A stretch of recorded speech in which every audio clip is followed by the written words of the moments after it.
Fondazione Nord-Est, titolo La ripartenza. Sono con il direttore scientifico, il dottor Carlo Carraro. Grazie di essere con noi per presentare questo rapporto sicuramente impegnativo da tutti i punti di vista, ma che fotografa una realtà molto particolare. Sappiamo che il 2020 è stato l'anno della pandemia con tutte le ripercussioni economiche, ma non solo, anche sociali, lavorative e quant'altro, e lo vedremo all'interno del rapporto. Un rapporto importante, appunto. Andremo a parlare di congiuntura, andremo a parlare di politica, andremo a parlare di lavoro, andremo a parlare di ripartenza soprattutto.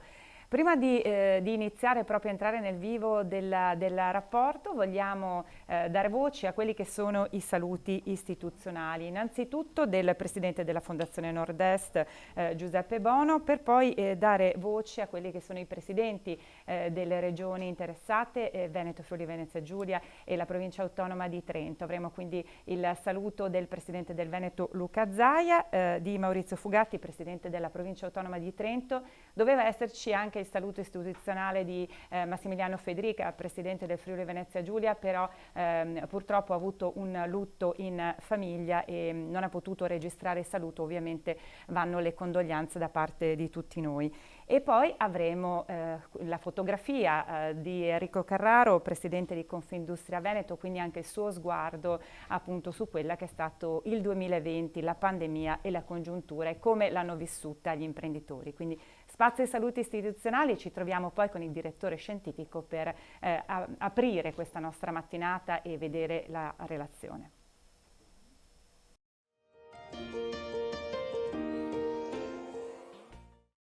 Buongiorno a tutti, cari amici, care amiche.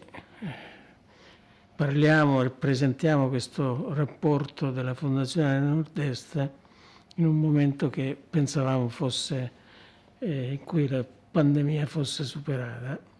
Passava un anno dal primo lockdown e ancora qui stiamo a pensare a quello che sarà nel prossimo futuro. Abbiamo i vaccini, speriamo che funzionino e comunque poi li devono produrre e li dobbiamo fare. Ecco, quello che la prima annotazione che vorrei fare è che per il futuro dobbiamo pensare che le tecnologie non sono solo quelle sulle quali abbiamo lavorato in tutti questi anni, trascurando forse l'aspetto più importante per tutti, che è la salute e il benessere. Su questo, secondo le nostre previsioni, dobbiamo insistere e lavorare per prevenire o perlomeno per curare in tempi rapidi queste pandemie, queste infezioni che comunque arriveranno, ce lo dicono tutti. Stavolta credo che dobbiamo crederci. Ecco, il rapporto, intanto vorrei ringraziare tutti quelli che hanno partecipato, dal professor Carlo Carraro a tutti i suoi collaboratori che in situazioni anche complicate e difficili hanno prodotto un rapporto che a mio avviso fa un quadro esaustivo su quella che è stata la pandemia nel corso del 2020 e dà indicazioni su come possiamo in futuro uscire da questa situazione che è estremamente critica, come sappiamo, sia dal punto di vista economico sia dal punto di vista sociale. Su questo, a mio avviso, dobbiamo lavorare. Io sono molto preoccupato perché vedo molta attenzione agli aspetti immediati, congiunturali, chiamiamolo così, e poco a quelli che sono invece, che dovrebbero essere gli aspetti strutturali che ci possano consentire poi per il futuro di affrontarlo con le necessarie capacità di riprendere una situazione di crescita che, io lo vorrei ricordare, pochi lo ricordano, sono quasi 30 anni che l'Italia non cresce. Quindi, siccome ai miracoli è difficile credere, dobbiamo in questo periodo di tempo velocemente ricreare, creare, o almeno avviare a soluzione i problemi e quindi creare le condizioni che ci consentono di crescere.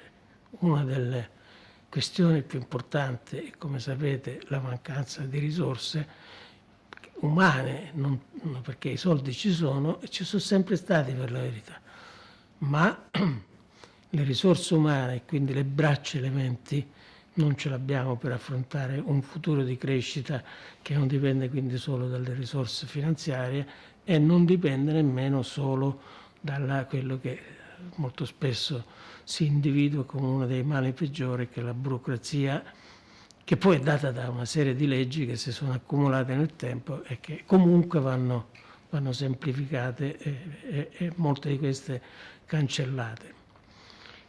Ecco, io sono preoccupato per il nostro tessuto industriale perché molti settori, molte aziende al termine della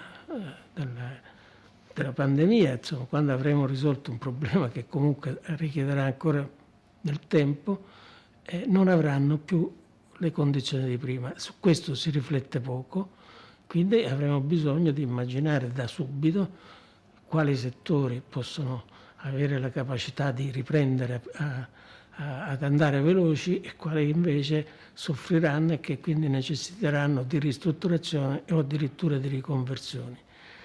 Il nostro territorio ha dimostrato forse più resilienza di altri, però questo è un problema che dovremo affrontare e su questo io credo che ci lavorerà in questo periodo, in quest'anno, la Fondazione Nord-Est per dare anche delle indicazioni su come uscire da questa crisi che non sarà breve, sarà lunga. Vi ricordo che fino al 19 non avevamo recuperato il PIL che avevamo perso nel 2009-2010 con la crisi finanziaria.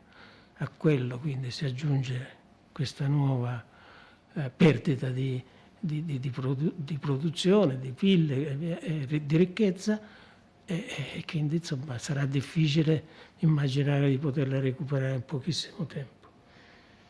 Dobbiamo stare molto attenti che la crescita deve essere, e su questo bisognerebbe richiedere la mobilitazione di tutto il Paese, tutti ci dobbiamo rimboccare le maniche, tutti.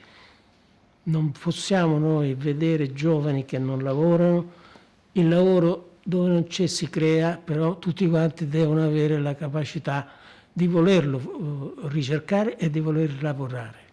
Questa è secondo me la cosa più importante da fare, sapendo che lasceremo ai nostri figli e ai nostri nipoti una mole tale di debito che in qualche modo dovranno ripagare. E se non lo ripagano sarà il disastro totale di una nazione che ha fatto la storia nel mondo. Grazie, vi lascio ai lavori e speriamo all'anno 21 di poter fare la presentazione non più da remoto, ma insomma essendo tutti presenti. Un saluto a tutti, avrei voluto essere in presenza alla presentazione di questo rapporto annuale della Fondazione Nord-Est, come del resto tutti voi avreste voluto avere questa presentazione in presenza. Del resto mai avremmo pensato di dover affrontare una pandemia. Se ci pensiamo un attimo sappiamo che questa pandemia è meno frequente di una guerra, quindi la nostra generazione ha conosciuto una pandemia mondiale. Pandemia che lascia il segno nelle nostre comunità, nelle nostre attività, nelle industrie, insomma tutto quello che è il comparto economico. Basti pensare che coronavirus per il Veneto oggi ha una contabilità veramente importante, di oltre 60.000 persone che hanno perso il lavoro, delle quali 35.000 peraltro del contesto del turismo. Peraltro il turismo è la prima industria in Veneto con 18 miliardi di PIL sui 160 miliardi del Veneto, ma ricordo anche che ancora oggi con il blocco dei licenziamenti non sappiamo quale sarà la prospettiva con la riapertura e la ripartenza. L'obiettivo è quello di uscirne velocemente, ovviamente basando tutta questa nostra volontà di uscirne sui vaccini, e la vaccinazione peraltro sta già dando dei timidi segnali. Basti pensare che a dicembre avevamo tra i 30.000 ospiti delle case di riposo oltre 3.500 contagiati. Oggi, avendo vaccinato tutti i nostri ospiti delle case di riposo, abbiamo 117 persone contagiate. Quindi il vaccino funziona, ne dobbiamo avere, abbiamo una capacità vaccinale importante, adesso si aggiungeranno anche i medici di base nelle prossime ore e quindi 3.000 medici di base come vaccinatori, e quindi li ringrazio, e l'importante però è avere vaccini. Tutto questo per dire che dobbiamo guardare il futuro con una visione, ovviamente pensando a un nuovo rinascimento, a una ripresa. Ci sarà, perché ne dobbiamo uscire da questa tragedia, e io sono convinto che ne usciremo ovviamente anche con una certa velocità, visto e considerato che se la campagna vaccinale avrà luogo si riuscirà in qualche mese veramente a chiudere il cerchio. E dall'altro saranno fondamentali gli investimenti, e io spero che poi magari nel prossimo rapporto del prossimo anno si vedano già i risultati di questi investimenti. Sto parlando ovviamente del Recovery Fund, dei 209 miliardi e della necessità di investirli per bene.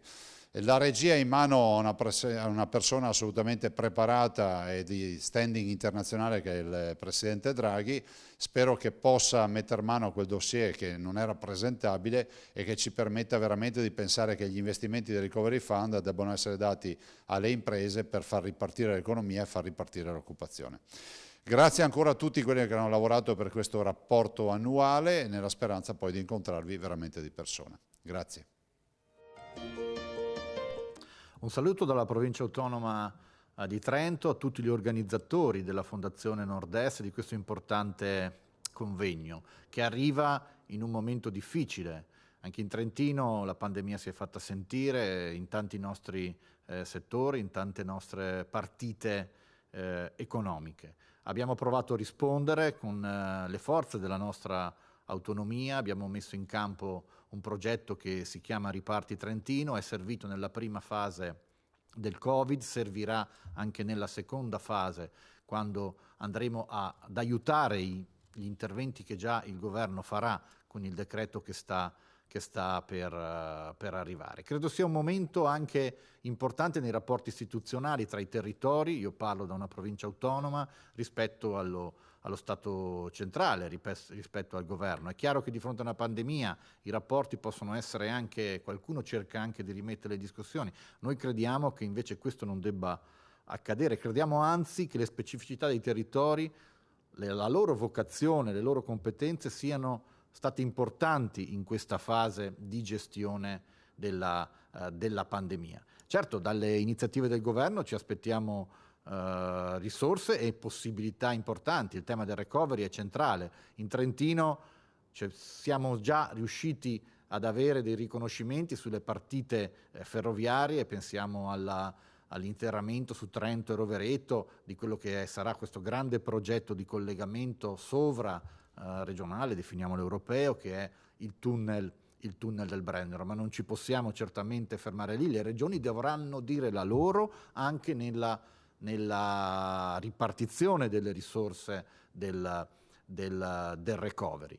E in questa fase centrale per la ripartenza i progetti sulla digitalizzazione, sulla trasformazione digitale, sull'idrogeno che abbiamo messo in campo come Trentino, sulla quantistica, crediamo possano essere dei progetti anche innovativi, fatti dalle nostre eccellenze, proprio nell'ambito dell'utilizzo delle risorse del recovery.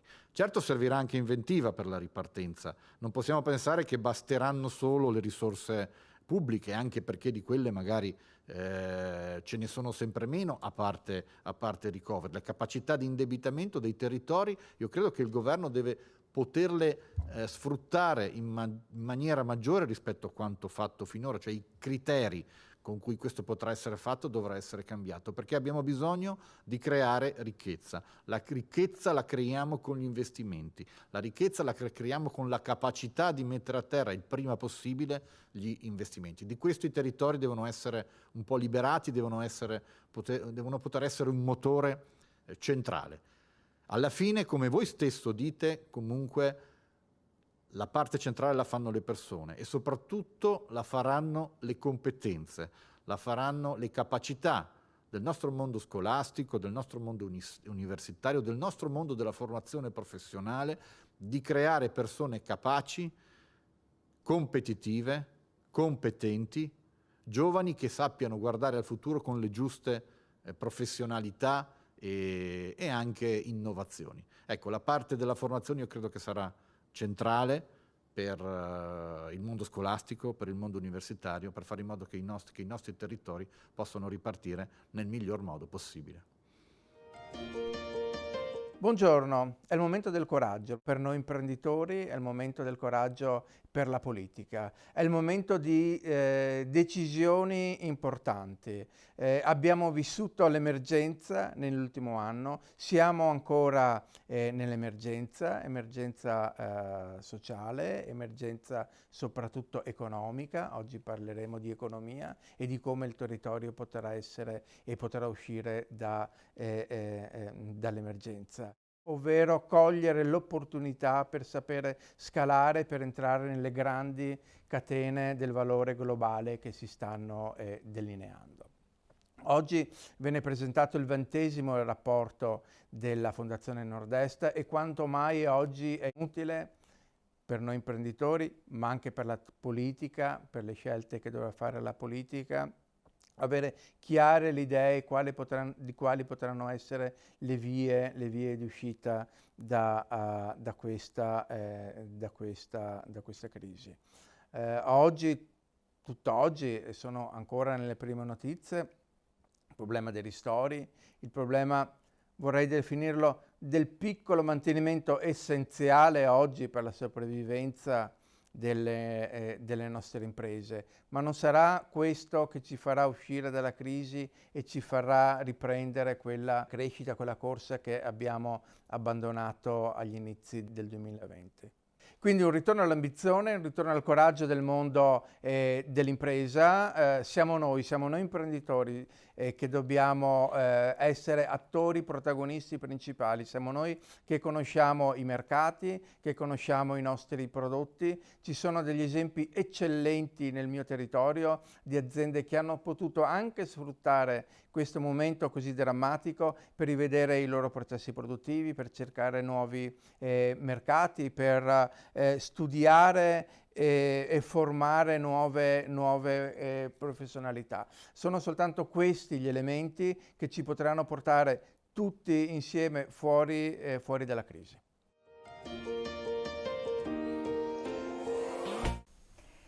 Rieccoci qui dopo i saluti istituzionali, sono sempre in compagnia del direttore scientifico della Fondazione Nord-Est Carlo Carraro. Devo ricordare tra l'altro dal punto di vista proprio pratico che siamo in diretta. Mi piace usare la parola in maniera ibrida, ossia noi siamo in diretta dalla Fondazione Nord-Est, mentre quelle che sentiremo sono appunto le interviste, comunque gli interventi degli autori del rapporto che sono stati registrati. Quindi abbiamo una forma ibrida, ritroveremo questa parola, tra l'altro parlando proprio di lavoro ibrido. Tutti i materiali di questa nostra giornata sono già disponibili sul sito della Fondazione, comunque anche questa diretta la potrete rivedere attraverso i social se appunto vi state spostando da una parte e da un'altra. Allora, direttore, un rapporto direi abbastanza complicato perché il 2020 sappiamo l'anno della pandemia, si dice che non sarà più niente come prima ed effettivamente un po' anche il rapporto fotografa questa situazione. Si parla di economia, si parla di lavoro, ma si parla anche di persone e competenze, lo diceva anche il Presidente della Regione Autonoma di Trento, perché al centro c'è sempre la persona e lo vedremo nel rapporto. Sì, grazie a tutti quelli che ci stanno ascoltando e benvenuti alla presentazione di questo rapporto, il rapporto 2020 della Fondazione Nord-Est, che come avete sentito potete scaricare dal sito, esiste anche cartaceo, qui non è soltanto digitale, e potete richiedere una copia se siete interessati alla versione cartacea sempre accedendo al sito della Fondazione. È un rapporto che presentiamo con un po' di ritardo rispetto alla tradizionale scadenza del novembre dell'anno, perché abbiamo avuto bisogno di un po' più di tempo perché quest'anno era un anno eccezionale per ricostruire quello che è successo, ricostruirlo con dei dati robusti, capaci di interpretare correttamente non solo quanto è avvenuto, ma anche i cambiamenti strutturali che rimangono, che permarranno e che saranno la base da cui ripartire. Il 2020 è stato ovviamente un anno straordinario che ha messo ovviamente in difficoltà non solo l'Italia, non solo il Nord-Est, ma tutti i paesi del mondo, seppure in misura diversa, e questo rapporto inizia col fotografare questa situazione, cercando di capire quanto è stato l'impatto, di che rilevanza è stato l'impatto, ma soprattutto in che modo potremo ripartire, quali sono le lezioni che abbiamo appreso da quanto è avvenuto. Perché quanto è avvenuto è sì un evento epocale, storico, che si ripete ogni numero rilevante di anni, circa 100 anni nel passato, ma in realtà i cambiamenti che sono in corso ci fanno pensare che sarà molto più frequente la ripetizione di episodi come questo, per vari motivi. Quello demografico innanzitutto, oggi 100 anni fa con la pandemia del 18-19 eravamo poco più di 1 miliardo, oggi siamo sulla Terra più di 7 miliardi,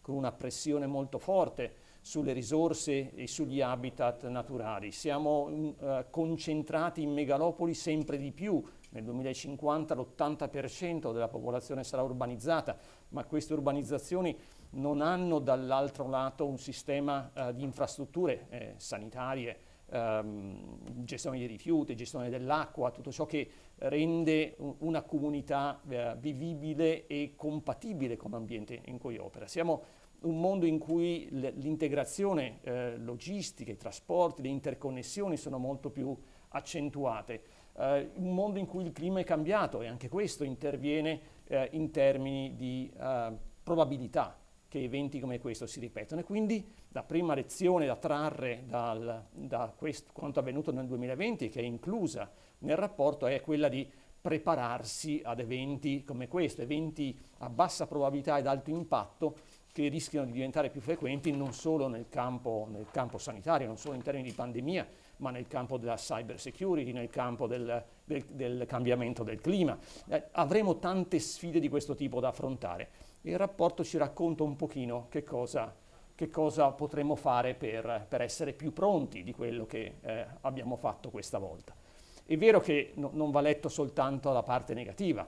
Il mondo è cambiato ed è cambiato in direzioni che ci rendono più fragili, ma allo stesso tempo il benessere è aumentato, abbiamo dei sistemi soprattutto pubblici, una rete di sicurezza che è sempre più efficace e non va dimenticato, bisogna relativizzare. Quando si criticano i sistemi pubblici o il modo in cui il pubblico interviene, bisognerebbe ricordarsi di quella che era la situazione, di quegli enormi passi avanti che abbiamo fatto ed essere riconoscenti ad un sistema di tutele pubbliche a livello regionale, nazionale ed europeo che si è dimostrato in grado di intervenire e di salvare molte vite, nonostante tutto quello che poi è successo. Quindi la prospettiva è come sempre mista. Da un lato ci sono problemi da risolvere, dall'altro ci sono condizioni che favoriscono queste soluzioni e la ripartenza da situazioni di questo tipo.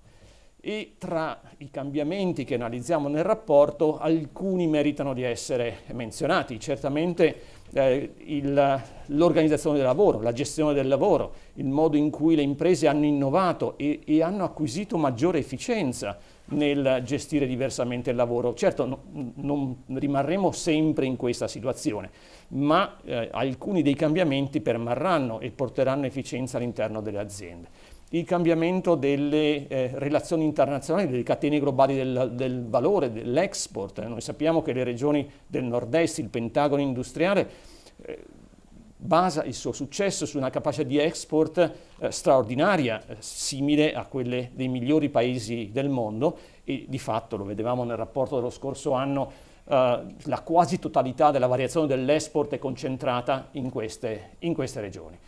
Ed è però allo stesso tempo, se ben gestito, uno dei modi in cui abbiamo saputo resistere agli effetti della pandemia, perché attraverso appunto una riorganizzazione, lo sfruttamento delle opportunità che i mercati internazionali comunque continuano ad offrire, differenziandosi ovviamente da paese a paese, le imprese più esposte all'export e più innovative sono riuscite a resistere meglio di altre.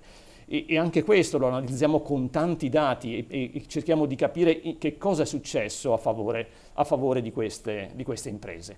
E ci sono anche altri cambiamenti. Il digitale è entrato nelle famiglie in modo estremamente rilevante, accelerando un processo che forse sarebbe comunque avvenuto, ma certamente quello che abbiamo osservato è che oggi la transizione digitale, la trasformazione digitale è nell'agenda non solo delle imprese più innovative, ma di tutte le aziende e ovviamente anche degli individui, delle famiglie, delle persone. Cambiano i modi di vendere e commerciare, cambiano i modi di produrre, di organizzare il lavoro, i modi di relazionarsi tra servizi e produzione. stiamo pensando all'uso dei big data o dell'intelligenza artificiale per cambiare il modo in cui vengono gestiti i servizi finanziari o assicurativi. Ecco, tutti questi cambiamenti sono descritti come opportunità per ripartire. La ripartenza si basa su trasformazioni in corso accentuate dalla pandemia e dalla capacità di cogliere queste lezioni e usarle per ripartire nel modo più appropriato, perché di fatto la pandemia, bloccando il mondo nel modo in cui l'ha fatto nel 2020, ha creato allo stesso tempo un ricompattamento. Le diversità tra paesi o tra regioni si sono ridotte, basta pensare a quello che è successo in Lombardia per capire come la regione che sembrava la più efficace e produttiva in realtà è quella che si è dimostrata più debole a fronte di un evento come quello pandemico.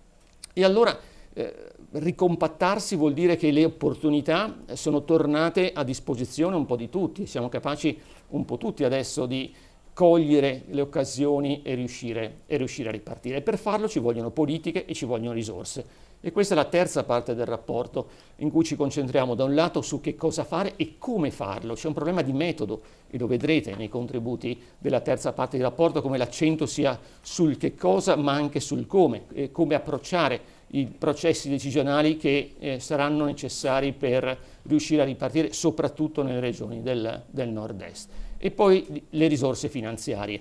C'è molta enfasi sui 209 miliardi del recovery plan, ma i problemi di cui stiamo parlando sono problemi strutturali, problemi che preesistevano, problemi che il più evidente di tutti è la bassissima produttività del lavoro in Italia e purtroppo anche nelle regioni del nord-est o del pentagono industriale. Questi cambiamenti vanno accompagnati non soltanto con interventi di breve periodo, come quelli del recovery plan, ma con interventi strutturali che richiederanno ulteriori risorse, non basteranno quelle dell'Unione Europea, non basteranno i finanziamenti a fondo perduto e quelli a debito. Avremo bisogno di più e per orizzonti temporali più lunghi.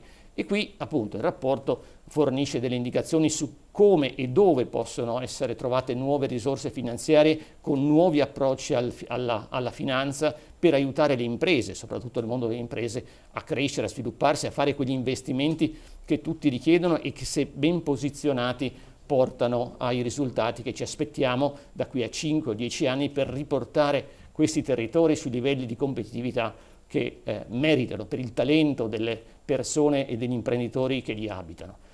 I capitali quindi sono estremamente necessari, ma non parliamo solo di capitali finanziari.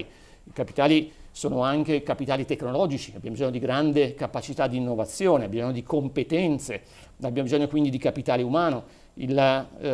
Queste diverse facce del capitale che poi si accumula attraverso investimenti sono tutte componenti necessarie per la ripartenza, per la ripresa, per una ripartenza efficace che ci permetta di stare tra i primi paesi industriali al mondo e tra quelli in cui il benessere, perché poi l'obiettivo di tutti è questo, il benessere è diffuso in modo equo, in modo inclusivo e non soltanto per una frazione della popolazione. Chiudo ringraziando tutti quelli che hanno contribuito a questo rapporto. La presentazione quest'anno è diversa, quindi non soltanto la data è leggermente spostata perché abbiamo lavorato per riuscire a ottenere questi risultati, ma anche la modalità di presentazione è diversa. Non c'è più la mia lunga introduzione con dati d'analisi, perché questa vuole essere una presentazione collettiva, l'espressione di un lavoro di gruppo, perché forse questa è la nuova filosofia, un'altra delle lezioni che la pandemia ci ha insegnato. Coesione e lavoro di gruppo sono fondamentali e questo gruppo è fatto dai membri del comitato scientifico della Fondazione, che ringrazio, li sentirete tutti, perché tutti hanno contribuito con le loro analisi a costruire il rapporto 2020, ed è fatto dai ricercatori della Fondazione Nord-Est, che in questi anni ha riacquisito capacità di produrre ricerca, non solo per le confindustrie territoriali, ma in generale per il grande pubblico. Una capacità che potete notare tutti i giorni, perché tutti i giorni ci sono notizie sui social di qualsiasi tipo derivanti dai risultati che noi elaboriamo. E quindi trovate un aggiornamento continuo, informazioni continue, analisi che vi possono servire per valutare, impostare, disegnare delle strategie nell'ambito delle attività di cui vi occupate, che siano attività imprenditoriali o attività di studio o attività di gestione della cosa pubblica.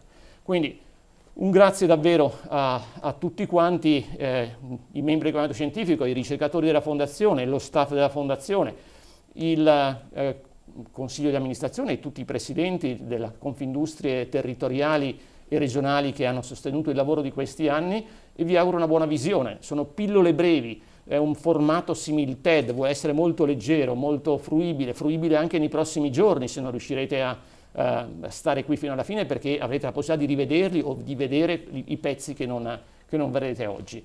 Ma questo formato l'abbiamo pensato proprio perché un'altra delle lezioni della pandemia è che la conoscenza ha bisogno di essere accumulata, di essere sempre fruibile, gli strumenti tecnologici oggi ce lo permettono e il formato di oggi va esattamente in questa direzione. Buona visione a tutti. Grazie direttore per averci anticipato quello che sarà appunto il rapporto che vedremo, come diceva lei giustamente, una sorta di TEDx misto, dico così, perché adesso appunto vedrete questi interventi registrati e noi staremo qui a raccontarveli, a fare un po' da trade union. 4 saranno i blocchi in particolare in cui sono stati suddivisi gli interventi, in particolare inizieremo dalla congiuntura per poi parlare di competitività, di lavoro e di politiche, l'ha accennato anche il direttore. Iniziamo proprio dalla congiuntura, quindi il nostro primo blocco in cui parliamo, facciamo un attimo il punto della situazione di quello che è stato questo 2020 con tutte le luci, soprattutto le ombre del Pentagono, come è stato detto, allargato quindi alla Lombardia e l'Emilia Romagna, oltre alla locomotiva del Nord-Est. Poi passeremo a capire anche qual è stata l'analisi del sentiment attraverso i social, in particolare Twitter, dove si anticipavano quelle che sono state appunto le ricadute anche economiche. Parleremo poi dell'indice di sviluppo sociale e economico proprio all'interno del Pentagono attraverso i 15 indicatori, 4 aree tematiche, e poi parleremo, l'abbiamo accennato prima, delle catene globali del valore e lo faremo con Gianluca Toschi, con Shira Fano e con Silvia Oliva. Detto questo, io vi lascio alle nostre prime presentazioni, a questo primo blocco dedicato alla congiuntura in cui fotograferemo quindi questo 2020.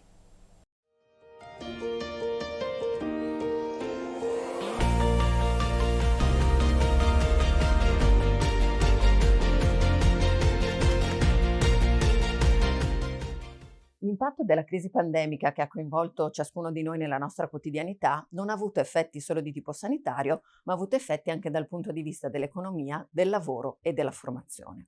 Sono effetti che sono destinati a durare non solo nel breve periodo, ma a determinare e a portare con sé dei cambiamenti di tipo strutturale.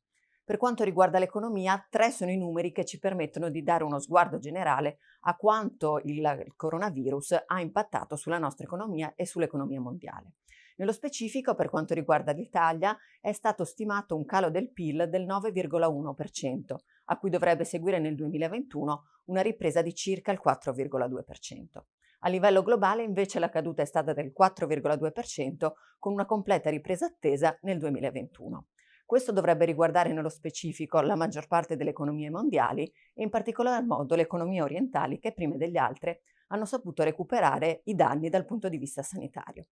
Altro dato particolarmente importante è quello che riguarda la caduta del commercio mondiale, pari circa al meno 10,2%.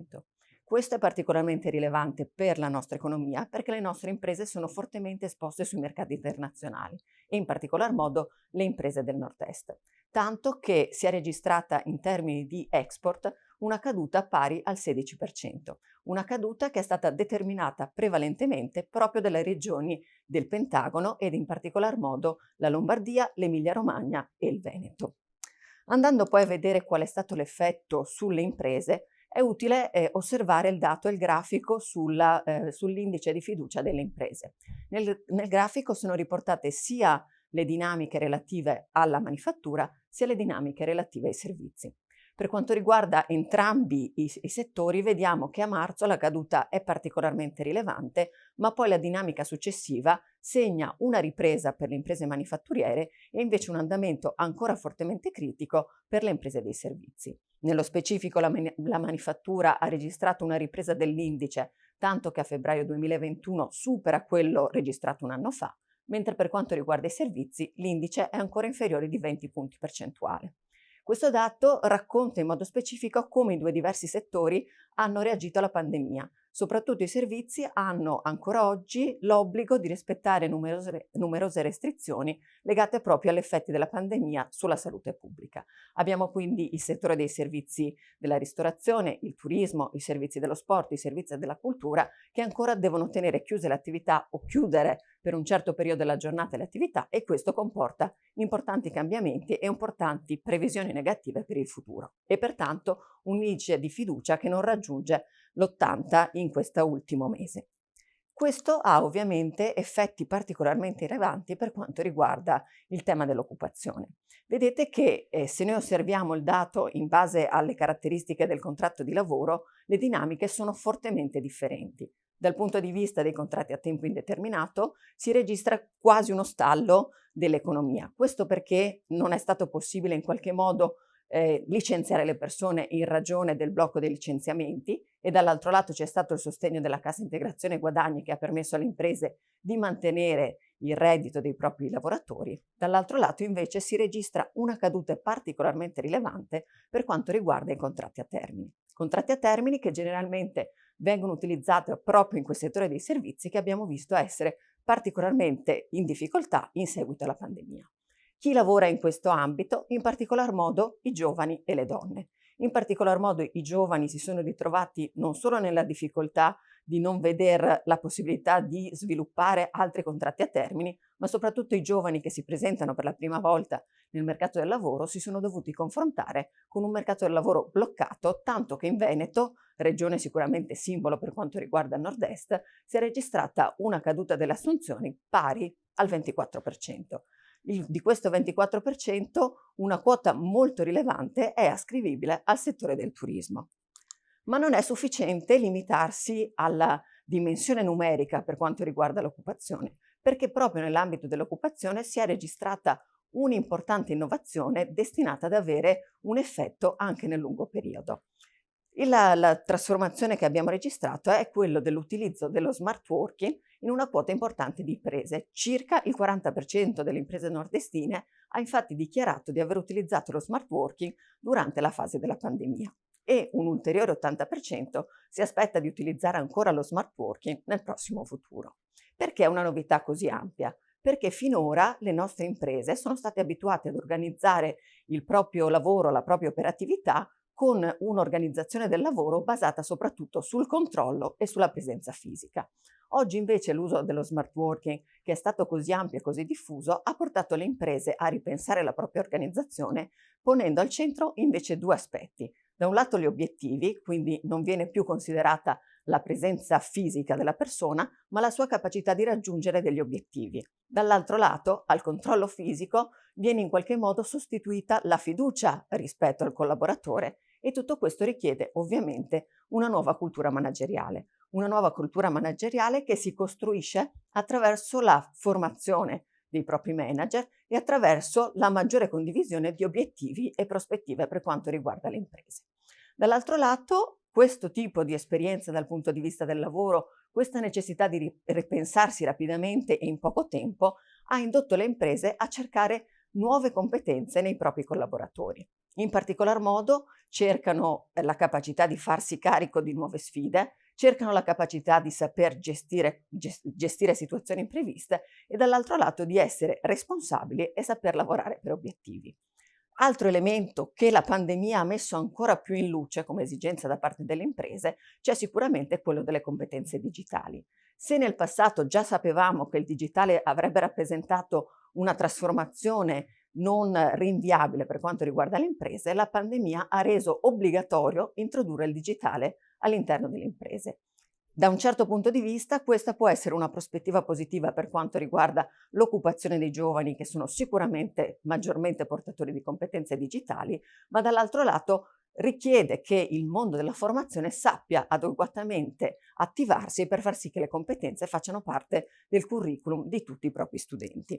E venendo infatti al tema dell'effetto della pandemia per quanto riguarda la formazione, ha reso obbligatorio inserire il digitale nel percorso previsto per gli studenti. A livello scolastico, infatti, in pochissime settimane l'organizzazione scolastica ha dovuto ripensare le proprie lezioni, passando da una didattica in presenza a una didattica su piattaforma digitale. Portiamo qui l'esperienza dell'ENAIP, un centro di formazione professionale dove i ragazzi sono chiamati non solo ad attività didattica in presenza, ma anche alla possibilità di svolgere degli stage presso le aziende. Da questo punto di vista, l'ENAIP, il centro di formazione professionale, ha saputo subito dare una risposta concreta al disagio che aveva registrato nei giovani nelle primissime settimane di didattica a distanza. È stato così attivato un percorso che ha permesso il raggiungimento di obiettivi importanti. In particolare la diminuzione del tasso di abbandono scolastico, che in questi percorsi scolastici è generalmente molto elevata, il fatto di avere un voto finale più alto rispetto a quello degli altri precedenti e il fatto che si sia riusciti a non limitare il numero di iscrizioni per l'anno successivo. Questo è stato ottenuto attraverso 5 percorsi importanti che sono stati attivati perché è stata da subito presa in considerazione la necessità di monitorare il disagio delle famiglie.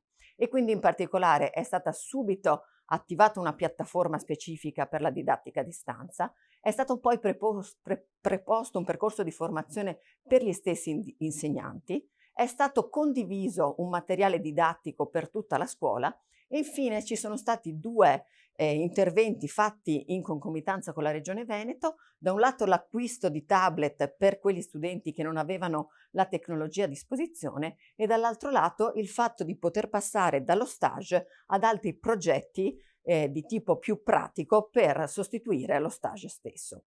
Il risultato, come vi dicevo, è stato sicuramente importante, anche se è difficile immaginare che la didattica a distanza diventi l'unico strumento di formazione proposto ai giovani.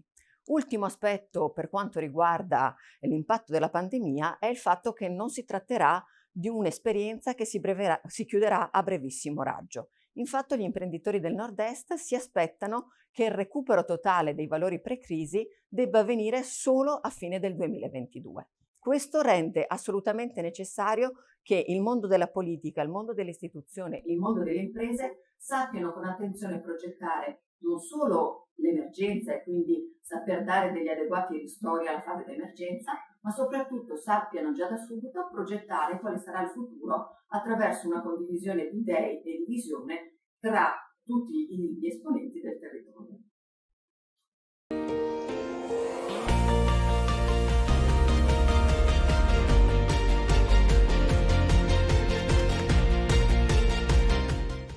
I metodi tradizionali di raccolta e di analisi di dati, per esempio tramite sondaggi, sono molto utili, però hanno un problema. I dati sono spesso disponibili anche con forte ritardo. Abbiamo quindi pensato di utilizzare i dati provenienti dai social network per studiare come possano essere utilizzati per indagare fenomeni di tipo economico e sociale.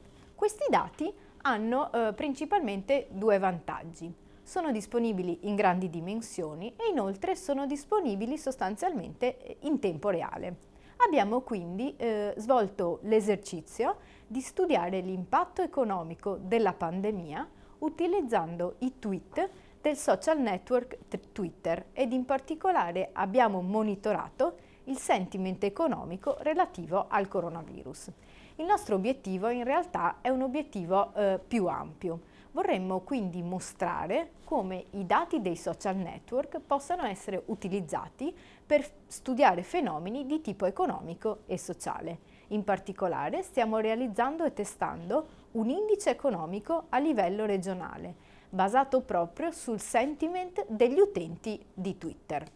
Relativamente alla pandemia abbiamo costruito un dataset monitorando i tweet nel periodo che va dal 20 febbraio al 2 di aprile. In particolare abbiamo scaricato in modo automatico, utilizzando le API di Twitter, tutti i tweet utilizzando il linguaggio di programmazione statistico R. Nel dettaglio abbiamo raccolto tutti i tweet scritti in lingua italiana contenenti la parola chiave coronavirus. Complessivamente abbiamo raccolto quasi 2 milioni di tweet. Questi grafici mostrano i tweet raccolti, in particolare il grafico sulla sinistra mostra il numero totale di tweet nell'intervallo di tempo considerato.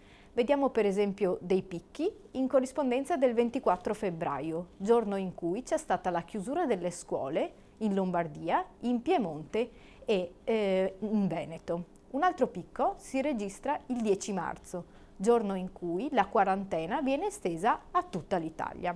Il grafico centrale mostra le parole chiave relative all'economia. È interessante notare come gli utenti di Twitter non parlano di economia durante il weekend. Nel grafico di destra, infine, vediamo come la percentuale di tweet economici sul totale dei tweet aumenta nel tempo.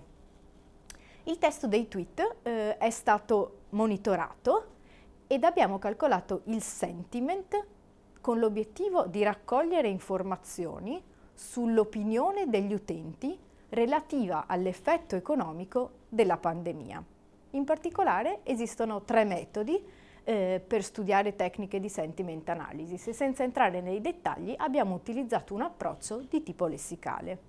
In particolare è stato calcolato un punteggio di sentiment per ciascuno dei tweet. I tweet sono stati poi categorizzati in positivo, negativo e neutro ed infine abbiamo calcolato un indicatore sintetico di sentiment per ciascun giorno considerato.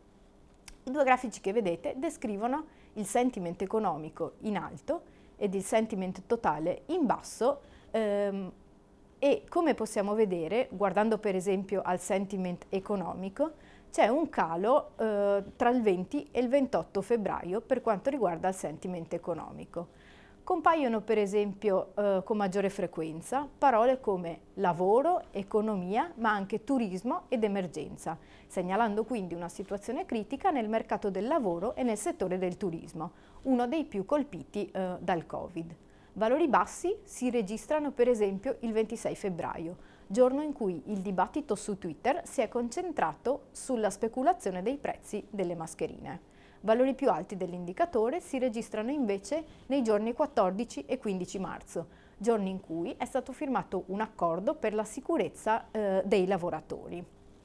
Sostanzialmente l'analisi ci permette di vedere come Twitter sia in grado di catturare l'opinione degli utenti. Questo, oltre ad essere un esercizio, ci consente quindi di affermare che utilizzare tecniche di sentiment analysis per monitorare l'opinione pubblica o per esempio l'opinione dei consumatori può essere uno strumento utile per studiare analisi e dinamiche di tipo economico e sociale.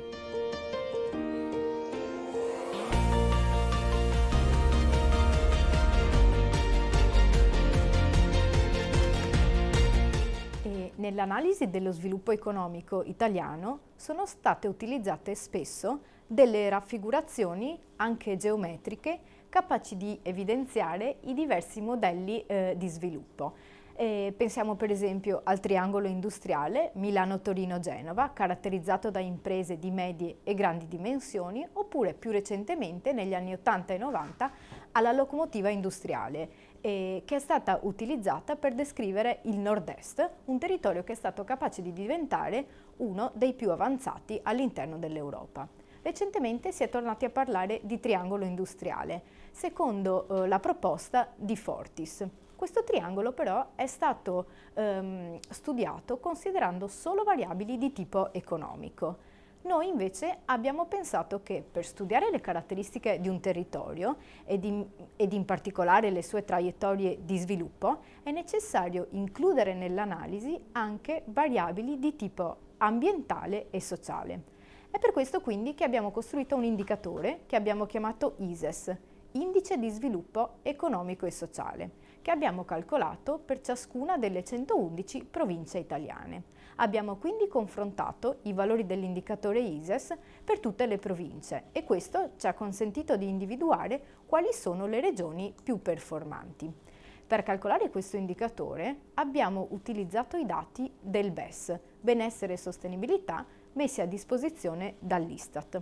In particolare abbiamo scelto di utilizzare 15 variabili raggruppate in 4 aree tematiche. In particolare abbiamo utilizzato la qualità delle istituzioni, l'istruzione e la formazione, il lavoro ed il benessere economico. Per fare degli esempi, relativamente alla qualità delle istituzioni abbiamo considerato la raccolta differenziata, mentre per istruzione e formazione abbiamo incluso la percentuale di NEET, i giovani che non lavorano e non studiano e le competenze numeriche e alfabetiche degli studenti. La figura che emerge è quella che vedete. Sostanzialmente c'è un gruppo di regioni in cui si concentrano valori più alti di questo indicatore. E le 5 regioni sono Lombardia, Trentino Alto Adige, Veneto, Friuli Venezia Giulia ed Emilia Romagna.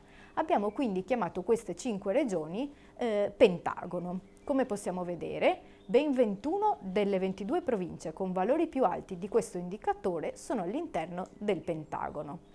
Ma che cosa caratterizza questo Pentagono rispetto alle altre province?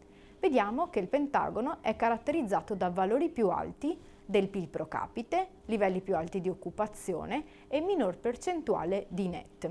Tuttavia, se andiamo a guardare gli investimenti, quest'area è caratterizzata per limitati investimenti in istruzione e formazione, infrastrutture e anche innovazione tecnologica e digitale. Anche confrontando con l'Europa, possiamo vedere che questa regione ne condivide gli alti livelli di reddito e occupazione. Tuttavia, si conferma in ritardo per quanto riguarda investimenti in capitale umano e infrastrutture. I dati messi a disposizione dal BES ci hanno consentito di ricalcolare i valori del Pentagono anche con i dati del 2019 e la figura che emerge è quella che vedete. Sostanzialmente la figura del Pentagono si conferma. E questo era un risultato che ci potevamo aspettare perché le variabili che abbiamo utilizzato sono principalmente di tipo strutturale. Per quanto riguarda il dettaglio, 20 delle 22 province che nel 2019 erano nel gruppo di testa lo rimangono. Escono le province di Varese e Cremona mentre entrano quelle di Biella e Cuneo. In ogni caso, 19 delle 22 province si collocano nel perimetro che definisce il Pentagono. Abbiamo inoltre analizzato per ciascuna delle aree tematiche quali sono le province che si trovano in cima alla classifica. In particolare, per quanto riguarda la qualità delle istituzioni, troviamo nelle prime 3 posizioni le province di Treviso, Reggio Emilia e Rimini. Per quanto riguarda istruzione e formazione, i primi 3 posti sono invece occupati da Trieste, Bologna e Trento, note anche per delle università di eccellenza. Per quanto riguarda il lavoro, ai primi posti abbiamo le province di Bolzano, Prato e Sondrio. Infine, per quanto riguarda il benessere economico, le prime 3 province sono quelle di Milano, Bologna e Modena.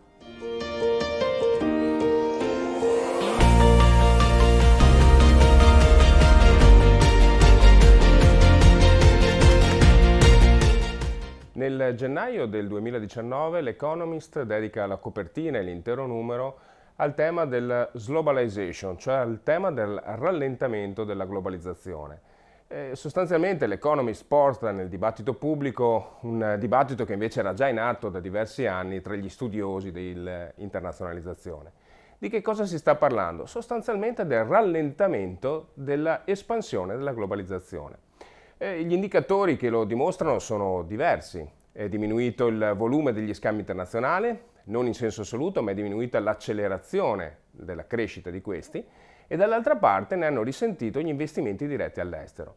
In questo scenario un ruolo fondamentale l'hanno giocato le catene globali del valore.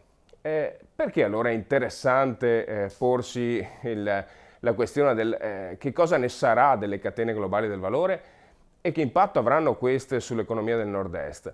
Un paio di dati. Circa i 2/3 del commercio mondiale sono generati dalle catene globali del valore. Quindi questo ci fa capire l'importanza di queste strutture della produzione, di questa organizzazione della produzione sul commercio internazionale. Se guardiamo al Nord-Est, una recente ricerca che Fondazione Nord-Est ha condotto con Unicredit evidenzia un ulteriore elemento interessante. Quasi il 40% delle medie imprese manifatturiere del Nord-Est è coinvolta nelle catene globali del valore.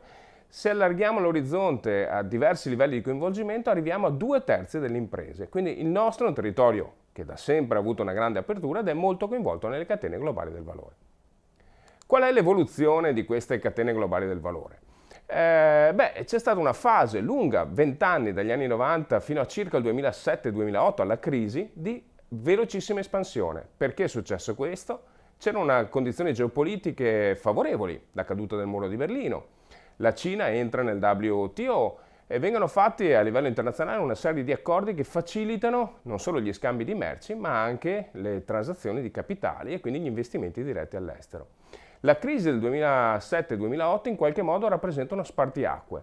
Da quel momento in poi l'età dell'oro delle catene globali del valore si arresta, quindi siamo di fronte ad un cambiamento. Perché è avvenuto questo cambiamento? Mi piacciono le interpretazioni che vedono due fattori a pesare pesantemente su questo elemento. Da una parte l'aumento dell'incertezza. Si sa, gli investimenti, soprattutto quelli di lungo periodo, sono nemici dell'incertezza. E che cosa significa? Significa che politiche commerciali restrittive, il ritorno al protezionismo, la minaccia, a volte anche basta solo la minaccia del ritorno al protezionismo, spaventa gli investimenti di lungo periodo. Quindi anche nelle catene appunto di fornitura internazionale. Perché? Perché investire in una catena di fornitura internazionale è costoso, è appunto un investimento. Allora l'aumento appunto delle misure che in qualche modo riportano il protezionismo rallenta, introduce maggior rischio e rallenta l'espansione delle catene globali del valore. Dall'altra parte c'è un altro elemento interessante che ha a che fare con il digitale, con la tecnologia. Da sempre tecnologia e globalizzazione sono legate. Che cosa è successo? Anche qui espansione e disponibilità di nuovi strumenti che permettono di attuare l'automazione dei processi produttivi a costi decisamente inferiori rispetto al passato. E inferiori anche per un altro motivo. Le politiche monetarie espansive delle banche centrali in seguito alla crisi del 2007-2008 ha inondato i mercati di liquidità e quindi gli investimenti sono più economici. Questi due fattori, quindi da una parte la maggiore incertezza, dall'altra la disponibilità di ingenti capitali per finanziare a buon mercato degli investimenti in automazione, ha in qualche modo modificato le strategie delle imprese lungo le catene globali del valore. Che cosa è successo? Si è avuto un fenomeno che viene definito appunto regionalizzazione delle catene globali del valore. In questa slide che evidenzio si capisce che cosa è successo, sembra complicata, ma quelle linee rappresentano i flussi di beni intermedi, quelli che sono movimentati e alimentati dalle catene globali del valore nei diversi continenti. La dimensione di questi flussi ci dà un'idea dell'intensità di questi scambi. È abbastanza evidente che nel tempo si sono affermate tre grandi aree manifatturiere, tre grandi piattaforme manifatturiere nel mondo. Il blocco tra Canada, Stati Uniti e Messico, dall'altra parte in Europa, l'Europa in senso ampio, appunto estendendosi verso est, i paesi appunto che una volta facevano parte del blocco sovietico, e dall'altra parte il Medio Oriente, l'Oriente, che in qualche modo vede non solo nella Cina ma anche nel blocco con Giappone e Corea, quindi una piattaforma importante manifatturiera. Questo è un esempio di regionalizzazione delle catene globali del valore. Le imprese che lavorano nell'automotive hanno ben presente questo tipo di struttura.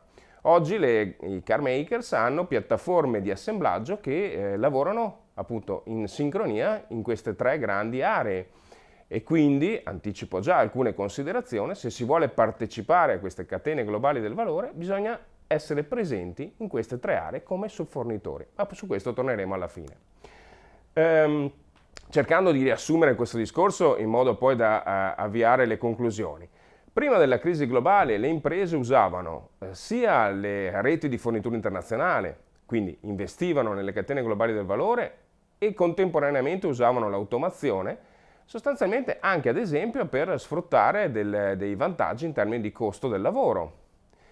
Dopo la crisi che cosa succede? Dopo la crisi del 2007-2008?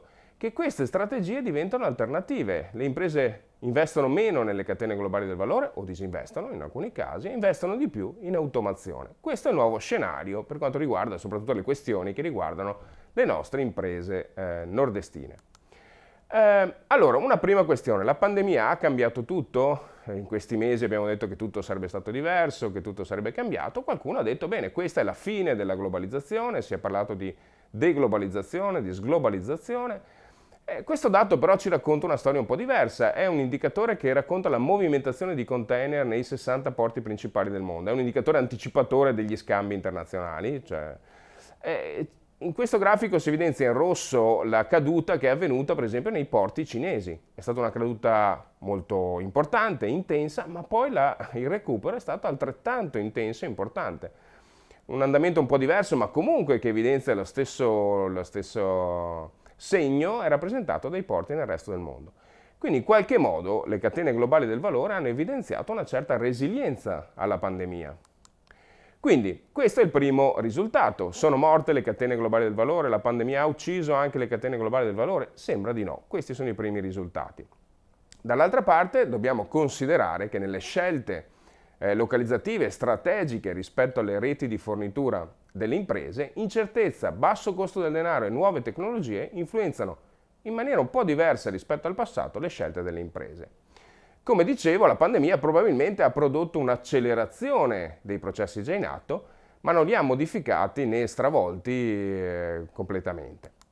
Allora, cercando di arrivare alle conclusioni e forse a qualche considerazione che potrebbe essere interessante per il nostro sistema produttivo, quello delle imprese nordestine, forse più in generale italiane e forse anche europee probabilmente, che cosa succede? Succede che il fenomeno della regionalizzazione delle catene globali del valore, attenzione, significa dover moltiplicare gli sforzi internazionali.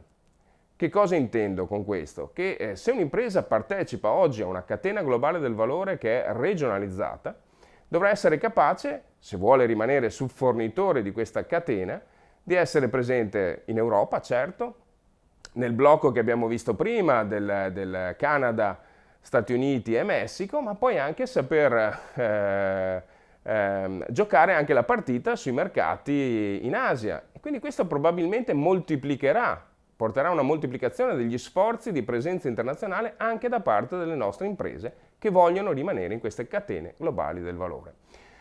Veniamo a due questioni che riguardano aspetti più organizzativi interni delle imprese. La pandemia ha evidenziato che probabilmente ancora qualcosa da fare, qualche investimento più in termini organizzativi interni c'è da fare sui processi di gestione del rischio. Da questo punto di vista le nostre imprese, le piccole e le medie imprese, insomma, nordestine, probabilmente qualche investimento, qualche passo in avanti in più lo devono fare e quindi attrezzarsi per questo. L'ultimo elemento che riguarda una delle possibili risposte agli shock che possono colpire le catene globali del valore è quella della ridondanza delle scorte.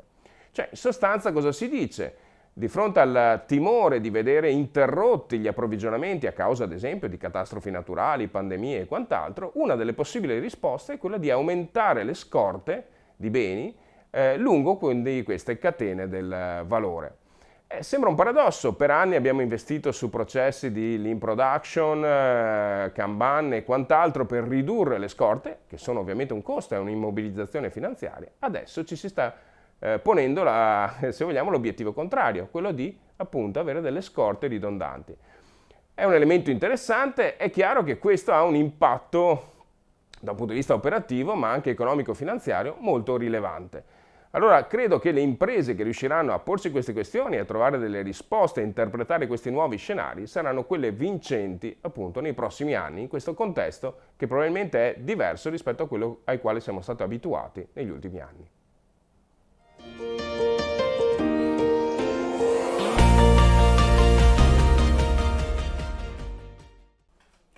Ripartiamo da dove ci eravamo lasciati, ripartiamo proprio con Gianluca Toschi che abbiamo appena visto, perché abbiamo parlato di congiuntura, quindi abbiamo fatto una fotografia di quello che è successo nel 2020, ma il titolo della ricerca è proprio la ripartenza, quindi vogliamo parlare di ripartenza a tutti gli effetti e parlare in particolare di competitività delle imprese, ma non solo. Gianluca, allora ripartiamo insieme per parlare di competitività, una competitività che però avrà altre tinte, tra virgolette, dovrà comunque essere vista e vissuta in un'altra maniera. Sì, assolutamente, è uno scenario completamente nuovo, si mescolano appunto elementi di tipo strutturale questi cambiamenti che abbiamo appena visto, che cominciano già una decina d'anni fa, assieme a cambiamenti legati alle innovazioni tecnologiche che sono importantissime, alla digitalizzazione di tutti gli aspetti della nostra società e quindi anche dell'economia, ma poi altri elementi invece che in qualche modo ci siamo trovati a vivere da un anno a questa parte, quindi una situazione completamente nuova, diciamo con un mix davvero esplosivo che va interpretato dalle imprese, sicuramente con probabilmente formule nuove, ma in questi i nostri imprenditori sono bravissimi a farlo, però serve questa capacità di interpretazione di uno scenario che è assolutamente inedito. Quindi si entrerà in un altro modo all'interno delle catene e avranno valore soprattutto le competenze. Questa è una parola importante che emerge dalla ricerca. Assolutamente sì, non è ovviamente solo una questione di tecnologie digitali o meno, ma è una questione di come queste si usano e della capacità di saperle usare. E un elemento che spesso viene dimenticato nella capacità di saperle anche in qualche modo utilizzare in maniera originale, combinarle in maniera originale. In questo credo che ci sia molta strada da fare, ma sono fiducioso per il fatto anche che le nostre imprese, quelle del Nord-Est, appunto, hanno mostrato da sempre una grande abilità appunto nell'interpretare in maniera originale degli scenari di questo tipo e anche l'uso delle tecnologie. A proposito di interpretazione, un altro tema che andremo a toccare è quello del turismo. Sappiamo appunto è sempre stato un fiore all'occhiello, soprattutto per le regioni del nord-est. Anche in questo caso dobbiamo rivedere la nostra pianificazione turistica, le nostre azioni, perché ovviamente sappiamo che a livello internazionale non ci si può molto muovere. Sì, assolutamente sì. La vera questione è capire quanto i cambiamenti che stiamo vivendo sono strutturali e quindi continueranno nel tempo o quanto invece, insomma, passato l'epidemia e con i vaccini a disposizione, saremo disposti a tornare alle vecchie abitudini. Questo è un grande punto di domanda che però è effettivamente uno dei cruci degli operatori del settore. Un settore che anche in questo caso ha vissuto e sta vivendo una fase di digitalizzazione intensa in cui pensiamo al ruolo per esempio delle piattaforme internazionali che gestiscono i flussi di turismo, insomma è uno scenario diciamo nuovo e anche importante per le imprese che lavorano nel turismo, anche magari attraverso la capacità di intercettare bisogni nuovi, flussi nuovi di turisti che appunto dopo la pandemia avranno delle esigenze forse diverse. Bene, allora intanto grazie, ci addentriamo quindi in questa seconda parte della nostra mattinata in cui parliamo di competitività, lo faremo con Giancarlo Corò che ci parlerà di nuovi modelli di entrata appunto sui mercati esteri, per poi parlare delle catene di fornitura nel post pandemia con Francesco Venier, del ritorno della competenza abbiamo sottolineato molto questo con Roberto Santolamazza, infine l'impatto della pandemia sul turismo con Mara Manente. Allora ci rivediamo dopo, adesso spazio appunto alla competitività.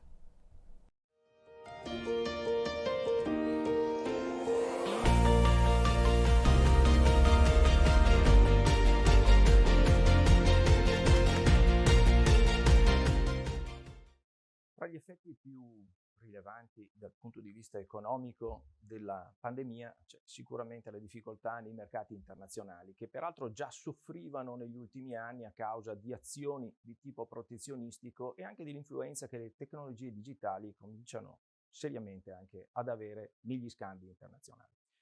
Il WTO ha proposto una previsione con 2 scenari, uno dei quali fortunatamente scongiurato prevedeva addirittura che ci fosse una riduzione del 30% degli scambi internazionali.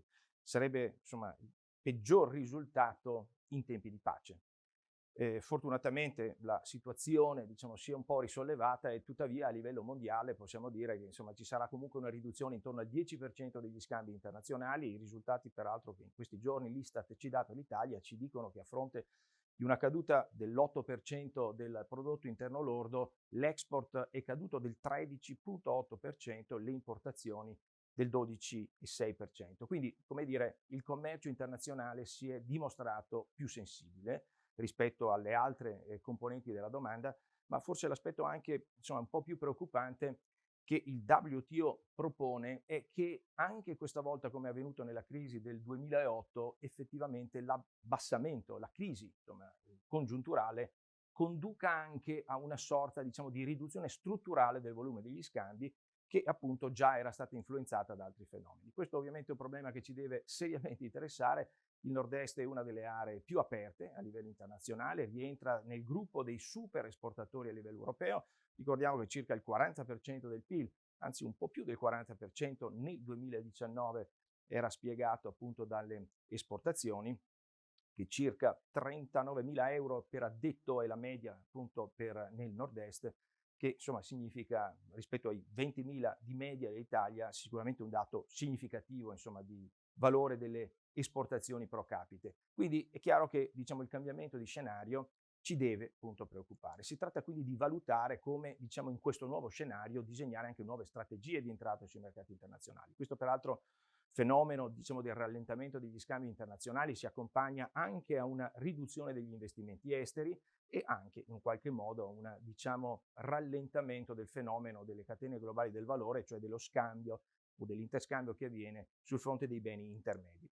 Ma perché la globalizzazione sta cambiando? Non è solo diciamo una riduzione congiunturale, ci sono fenomeni di più lunga durata, appunto certamente diciamo quello che potremmo definire un neoprotezionismo, una reazione a livello nazionale alla crescita delle disuguaglianze generate dal fatto che certamente gli interscambi mondiali generano dei benefici che tuttavia sono ripartiti in modo diseguale, quindi diciamo alcune proteste, alcuni fenomeni insomma politici hanno alimentato delle politiche appunto di tipo protezionistico, delle quali sarà difficile liberarsi anche diciamo con i cambiamenti politici, ad esempio come è avvenuto negli Stati Uniti, e tuttavia diciamo sul fronte appunto della diciamo protezione dell'economia e del fattore lavoro rispetto invece ai consumatori continuerà probabilmente a persistere. C'è anche una ragione legata al riequilibrio commerciale, perché questi squilibri hanno in realtà generato anche diciamo fenomeni sul piano anche degli scambi finanziari, perché i flussi finanziari sempre più, in particolare gli investimenti diretti esteri, hanno comportato acquisizioni anche strategiche all'interno dei paesi, che quindi diciamo anche qua c'è una attenzione particolare a difendere delle prerogative appunto anche produttive, tecnologiche all'interno dei paesi. E in un qualche modo la politica commerciale è parte oggi sempre più di una politica industriale che cerca di difendere alcune produzioni strategiche, ad esempio anche legate ad alcune forniture vitali, come abbiamo potuto vedere proprio nella situazione appunto di pandemia. C'è tuttavia anche un aspetto legato alla difesa di settori che generano comunque esternalità importanti in termini tecnologici di apprendimento, che quindi vanno in un qualche modo difeso. C'è comunque anche un cambiamento generale delle catene del valore, c'è una crescita del contenuto dei servizi negli scambi che viene difficilmente rilevato nelle statistiche tradizionali. Attenzione, c'è anche una riduzione dell'importanza del costo del lavoro negli scambi, in particolare nelle scelte localizzative e di fornitura, dovuto al fatto che aumenta la componente di capitale di automazione nella produzione.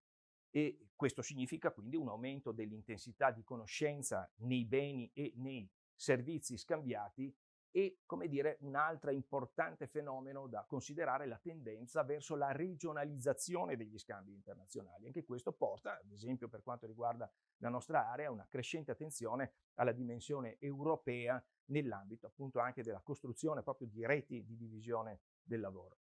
Ma infine forse l'aspetto anche più importante in termini diciamo strutturali di lungo periodo è l'accelerazione tecnologica.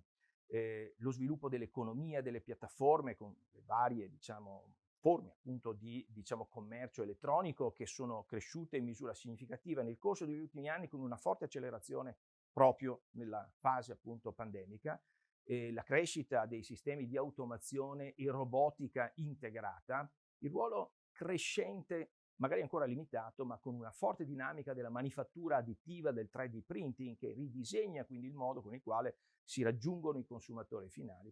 Infine anche diciamo gli aspetti legati alla mixed virtual reality che rendono possibile organizzare processi produttivi anche diciamo in luoghi diversi attraverso appunto tecnologie che rendono possibile questo coordinamento e che in un qualche modo disegnano questo scenario diciamo di globalizzazione, o che Baldwin definisce appunto globotico, in cui si va verso una separazione tra il luogo in cui diciamo avviene il lavoro e quello in cui si trova il lavoratore. Quindi questo è un fenomeno effettivamente che, come dire, sostituisce no, gli scambi fisici di beni, in un qualche modo anche di servizi, attraverso appunto tecnologie di natura digitale. Attenzione, perché le tecnologie digitali hanno appunto avuto una accelerazione molto significativa proprio nel corso dell'ultimo anno. Una ricerca del McKinsey Global Institute mostra come questa accelerazione nei 6 mesi del lockdown, in cui gran parte dei paesi, l'Italia, insomma non tutto il lockdown, ma insomma l'Italia, l'Europa, gli Stati Uniti sono stati coinvolti,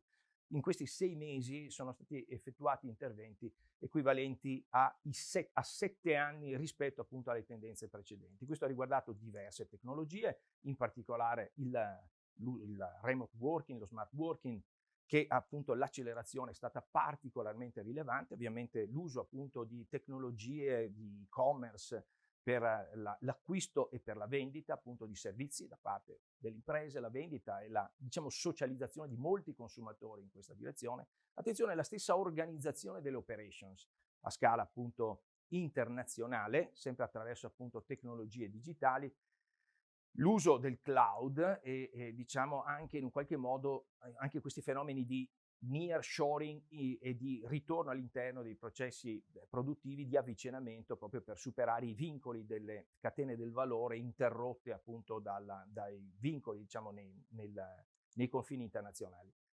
E quindi anche tra l'altro un'attenzione a ridefinire anche, diciamo, la maggiore sicurezza delle catene di fornitura attraverso la mappatura delle catene del valore. Attenzione, perché alcune di queste tecnologie, anzi quasi tutte queste tecnologie, sia pure in misura diversa, sono destinate a rimanere anche dopo la pandemia. In particolare appunto il cambiamento di comportamento dei consumatori e l'utilizzo che verrà sempre più fatto appunto delle piattaforme digitali rimarrà e sarà sicuramente rilevante. Quindi, come dire, queste vengono definite appunto queste sticky technology, cioè tecnologie che rimarranno appiccicate, diciamo, alla realtà, ai comportamenti concreti, come in particolare lo smart working, che quindi ridisegnerà il modo con il quale, diciamo, si organizza nello spazio l'attività produttiva. Importante ovviamente anche, diciamo, l'attenzione da parte dei consumatori nei confronti di alcuni servizi, anche della sicurezza e della salute dei consumatori. Un po' meno, tra l'altro, invece sarà l'aspetto legato al nearshoring e reshoring, che probabilmente nella nuova fase invece sarà destinato nuovamente, diciamo, a lasciare spazio a organizzazioni internazionali e avvicinamento ai mercati di destinazione. Per chiudere, si tratta quindi in questo scenario di pensare a modalità, come dire, di accesso ai mercati internazionali che non siano solo ridotti all'export tradizionale. Quindi bisogna immaginare anche nuovi modelli di entrata nei mercati esteri che le tecnologie abilitano oggi anche per piccole e medie imprese. Questo significa appunto, diciamo, andare oltre l'export, anche perché bisogna cercare di superare barriere tariffarie e non tariffarie, come già molte imprese riescono a fare, ad esempio, oggi in America Latina, ma sempre più sarà anche nel Nord America, quindi la necessità di essere lì presenti con delle produzioni dirette che quindi, come dire, trasferiscono di fatto forme di conoscenza e, diciamo, creano comunque valore, no, nella catena produttiva. Bisogna immaginare strategie appunto di market seeking nelle economie più ricche e dinamiche, ad esempio per quanto riguarda l'Asia. Lì siamo stati presenti per i bassi costi del lavoro, in gran parte lì adesso bisognerà essere presenti perché lì sono appunto le economie più dinamiche dove si sta spostando significativamente il consumo. Si tratta sempre più di immaginare una vendita di conoscenze, non solo di prodotti, quindi con modalità come il licensing, che rende possibile appunto costruire alleanze internazionali che, come dire, cedono, no, conoscenze e branding, ovviamente attraverso forme nuove di controllo e competenze che diventano a questo punto necessarie. Bisogna usare di più il digitale e alleanze internazionali per crescere direttamente su alcuni mercati esteri, senza tuttavia dimenticare due aspetti importanti. Uno, che bisogna comunque anche in questa organizzazione più internazionale fatalmente dell'attività produttiva, bisogna comunque mantenere un presidio manifatturiero produttivo, perché è fonte di apprendimento fondamentale. Bisogna alimentare questo codice sorgente, diciamo, dell'italianità, anche se il Made in Italy sarà sempre più Made with Italy, e inoltre bisogna anche, secondo me, non solo difendere, ma anche contribuire a rigenerare le conoscenze dei territori, quel genius loci che in qualche modo aumenta la reputazione e la qualità dei prodotti nei mercati internazionali.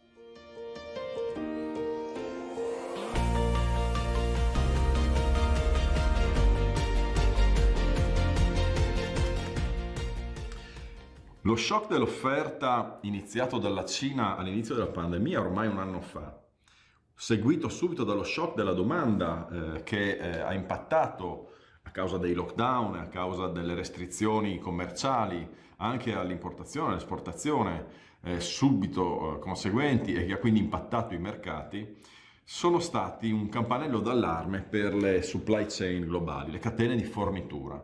Sono ormai 30 anni che la produzione del mondo si è spostata verso est e le nostre imprese, le imprese italiane, le imprese del nord-est sono al centro di queste supply chain globali, in parte come fornitori, in parte come proprio utilizzatori di componenti che arrivano dall'altra parte del mondo.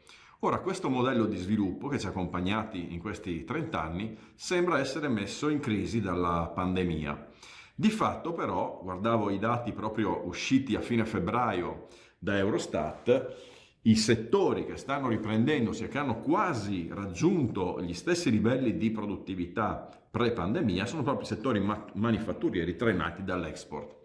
Quindi da un lato abbiamo una debolezza strategica che deriva dall'essere all'interno di supply chain globali molto estese, dall'altro abbiamo che le supply chain globali si stanno in qualche modo tirando fuori dalle secche, riportando alcuni indicatori perlomeno a livelli che erano normali fino a solo un anno fa. Allora, in questi mesi i governi di tutto l'Occidente perlomeno si stanno chiedendo come riuscire a ridurre i rischi di danni economici derivanti da questa globalizzazione delle supply chain. Molti partiti politici hanno spinto molto pesantemente verso messaggi di reshoring, di riportiamoci a casa, di chiudiamo i confini il più possibile per garantire e tutelare le nostre imprese, ma in realtà questo tipo di messaggi è probabilmente un po' troppo miope. Sicuramente le imprese di tutto il mondo saranno soggette a pressioni per aumentare, se non addirittura ad annullare la loro dipendenza dalle supply chain globali. Tuttavia, molte cose non cambieranno perché i consumatori continueranno a volere prezzi bassi. E questo vuol dire che non saranno disposti a pagare il sovrapprezzo che sarebbe necessario far loro pagare se volessimo produrre tutto con nuovi fornitori o con costi più elevati tipici dei mercati e dei mercati del lavoro in particolare più evoluti. La sfida per le aziende quindi sarà quella di rendere le loro catene del valore, le loro supply chain più resistenti senza indebolire la loro competitività. Per fare questo ci sono due fronti, due azioni, se vogliamo, due fasi di azione concatenate tra loro molto importanti. La prima è comprendere le proprie vulnerabilità, conoscere la propria supply chain. La seconda è considerare alcune azioni utili per ridurre il rischio di blocchi di questa supply chain.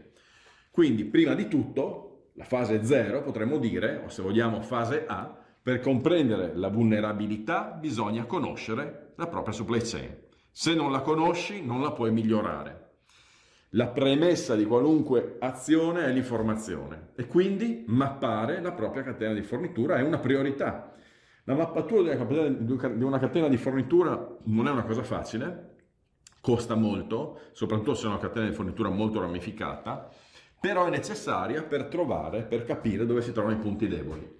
A seconda della dimensione e della complessità dell'impresa e del prodotto, questo lavoro sarà più o meno oneroso. In ogni caso, l'obiettivo di questa attività è classificare i propri fornitori come ad alto, medio o basso rischio, in modo da poter agire in qualche modo duplicandoli o con delle azioni, insomma, che vedremo, sui fornitori a maggior rischio. Maggior rischio di cosa? Maggior rischio di interrompere la catena di forniture, quindi di interrompere la produzione della nostra azienda. Quindi, per capire qual è il grado di rischio dei singoli fornitori, dobbiamo poter valutare alcune metriche, tipicamente l'impatto potenziale sui ricavi nel caso in cui un fornitore venisse bloccato, il tempo necessario a un particolare fornitore per riprendersi nel caso in cui ci fosse un'interruzione e infine la disponibilità di fonti alternative e il tempo di attivazione di queste fonti alternative. Quindi queste tre dimensioni ci aiutano, ragionando fornitore per fornitore, a capire qual è il grado di rischio con dei piccoli radar di ognuno di loro. Una volta che abbiamo identificato i rischi, possiamo passare, ed è un lavoro oneroso sicuramente, possiamo passare alla seconda fase. La seconda fase che è una fase di azione. Abbiamo l'informazione, possiamo immaginare usando queste informazioni, un mix di azioni che ci aiutano a essere più resistenti in caso di nuovi shock della supply chain. E queste azioni sono un mix di 4 componenti base. La prima componente è diversificare i fornitori. Il modo più ovvio per ridurre i rischi, chiaramente, è proprio scegliersi dei fornitori meno vulnerabili ai rischi di interruzione, quindi fornitori che in qualche modo siano magari più raggiungibili, no? Per chi ha le supply chain meno complesse, probabilmente un'azione buona è considerare un sourcing più regionale, più vicino a dove poi le componenti vengono utilizzate. Ma questo è un caso molto particolare di aziende con processi più semplici. Chi ha supply chain complesse invece deve scegliere e non può scegliere un sourcing regionale, deve scegliere nuovi fornitori, magari sempre dall'altro lato del mondo, ma non magari nello stesso stato o nella stessa area. Voglio dire, passare per esempio da fornitori cinesi a fornitori indiani o a fornitori nordafricani, no? Dove è possibile quindi, avendo più fornitori, allocare gli ordini in funzione dei blocchi commerciali che potrebbero emergere. Anche questo è più facile a farsi per chi ha prodotti relativamente semplici, immagino prodotti del mobile, della calzatura, del tessile, dove le componenti di base, le materie prime o le componenti per i propri prodotti sono relativamente più semplici da riprodurre.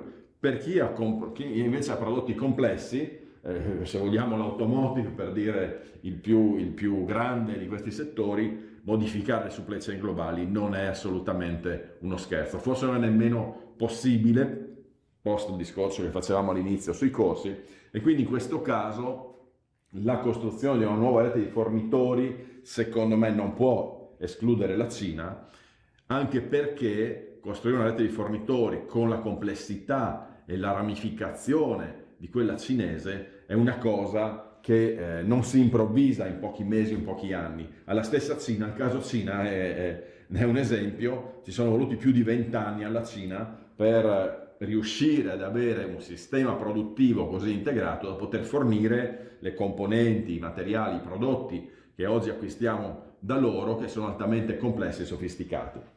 A lungo termine inoltre sarebbe quindi un problema, un errore tagliare i ponti con la Cina, che rimarrà, penso ancora per molti anni, il produttore del mondo.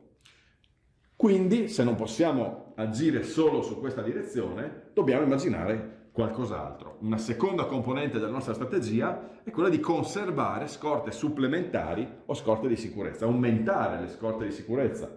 Se vogliamo, questa azione è un po' in contrasto con la logica lean del just in time, che ci ha sempre detto bisogna abbassare il livello dell'acqua per scoprire dove ci sono gli scogli. L'acqua sono le scorte, la nostra azienda è una nave che viaggia su questa acqua, se abbassiamo il livello dell'acqua vediamo affiorare degli scogli e cerchiamo di aggiustarli. In questo caso gli scogli sono interruzioni della supply chain, quindi non sono aggiustabili, sono troppo grandi rispetto alle nostre capacità e siamo costretti a riaumentare un pochino il livello dell'acqua a seconda del rischio che percepiamo di andare in rottura di stock a causa di blocchi commerciali. Siamo contro la lean? Sì, ma in realtà la logica è la stessa. La lean non dice di azzerare le scorte, dice di tenerle al livello giusto. Se aumenta il livello di rischio, noi dobbiamo gestirlo perché sappiamo che a fronte del maggiore costo delle scorte abbiamo una copertura di un rischio che diventa maggiore di blocco di produzione, di costi dovuti alla ricerca di fornitori alternativi, eccetera.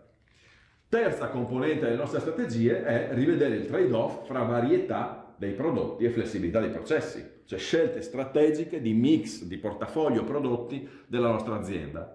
Durante la pandemia, quando la domanda è aumentata per molte categorie di prodotti, i produttori hanno fatto fatica a star dietro alle domande che venivano moltiplicate in alcuni canali e si erano azzerate in altri. L'esempio classico, generi alimentari, in cui le aziende hanno fatto fatica ad adattarsi al crollo della domanda che veniva dall'Horeca e allo stesso tempo l'aumento di domanda di lievito, di farina che veniva dalla grande distribuzione. Ancora più evidente il caso della carta igienica, che soprattutto in alcuni paesi europei è sparita quasi subito. Perché? Perché il numero di varianti prodotte dalle aziende che producono questo tipo di commodity era molto alto, e passare dalla carta igienica per l'Horeca, per gli hotel, a quella per le famiglie della grande distribuzione era un lavoro che non si poteva improvvisare in pochi giorni o in poche settimane, e ci sono stati dei periodi piuttosto lunghi di scarsità di questi prodotti. Ora, per ridurre questo rischio di non riuscire a fornire il prodotto giusto, è necessario semplificare un pochino i processi, e quindi ridurre, magari trovare un trade-off nuovo fra varietà dei prodotti, e quindi segmentazione del mercato, e flessibilità, velocità, capacità di riallocare la capacità produttiva nelle direzioni che richiede il mercato. Ultima, e forse più importante secondo me, azione che abbiamo a nostra disposizione è quella relativa all'innovazione. La strategia più interessante, quella più promettente, quella che ha anche un respiro più lungo, perché l'innovazione delle tecnologie di processo è uno strumento potentissimo per ridurre i rischi della supply chain in diversi modi. Il primo è quello che permette, almeno in parte, il reshoring, la rilocalizzazione, il riportare produzioni che sono state delocalizzate di nuovo nei paesi da cui erano partite, attraverso la riduzione di costi che derivano dalla forte automazione che sostituisce manodopera. Ora c'è stata molta enfasi, molta retorica su questo tipo di azioni, c'è stata un'esagerazione delle aspettative dovute appunto a questo hype. Si è capito che non è possibile rilocalizzare tutto grazie all'automazione, ma sicuramente l'automazione permette almeno in parte di rilocalizzare e quindi di far crescere le nostre aziende in direzioni che sono anche strategicamente più promettenti. Per esempio, riportare riportare nei propri stabilimenti certe produzioni ci obbligano anche a ripensare l'organizzazione, ci obbligano anche a ridefinire le modalità di lavoro, i ruoli delle persone, e quindi ci portano anche ad avere dei vantaggi competitivi che vanno al di là del semplice ridurre il rischio di rottura di stock dovuti alla supply chain globale, ma che ci portano a migliorare, a incrementare la nostra capacità innovativa, a migliorare la nostra posizione competitiva, a erodere quote di mercato di competitor, magari anche proprio che vengono dagli stessi paesi in cui, delocalizzando, abbiamo insegnato loro a realizzare i nostri prodotti. Quindi questo è molto importante, e gli ambiti dell'innovazione principali sono questi tre. Il primo, nuove tecnologie di lavorazione, quindi innovare i propri processi, portarsi in casa le macchine più aggiornate. In alcuni campi addirittura ci sono proprio dei cambiamenti di paradigma, in campi in cui si fanno prodotti chimici piuttosto campi in cui si fanno prodotti di tipo farmaceutico, in cui i nuovi bioreattori più piccoli riescono a essere molto più efficienti, ma anche nel metalmeccanico, nuove presse più performanti, più smart, quelle che sono state comprate con l'industria 4.0 e continuano ad evolversi, permettono radicali, se sappiamo usare i dati, ed è di nuovo, innovo, imparo a usare i dati, imparo a gestire in modo nuovo la produzione, e riesco, grazie a questi nuovi dati, questi nuovi tipi di tecnologie a supporto della mia tecnologia di base, a essere più efficiente. Manutenzione preventiva, valutazione e controllo del ciclo di vita del prodotto, tutte azioni che sono possibili, che mi rendono molto più efficace sul mercato. Secondo tipo di investimento che può produrre questo effetto di ridurre costi e aumentare la mia sostenibilità strategica è l'investimento in robotica. Robotica industriale che già dagli anni 70 ha automatizzato intere linee, ma oggi i nuovi robot, i robot collaborativi, quelli che possono essere inseriti fianco a fianco dei lavoratori senza dover ridisegnare il layout, ridisegnare i miei processi produttivi, rendono possibili tagli di costi importanti, sostituendo manodopera non specializzata con macchine, appunto automazione, per cui ci sono macchine come palletizzatori robotici che automaticamente mi creano i pallet o quasi del tutto autonomamente, o cobot per il picking e l'inscatolamento di prezzi, o macchine che grazie all'intelligenza artificiale riescono a fare analisi di qualità e individuare i prezzi difettosi autonomamente, quindi tutta una serie di innovazioni che grazie al digitale e alle evoluzioni della robotica possono abbattere costi, aumentare qualità, aumentare servizio e permettermi appunto di riportare in casa alcune lavorazioni, alcune parti della mia filiera produttiva.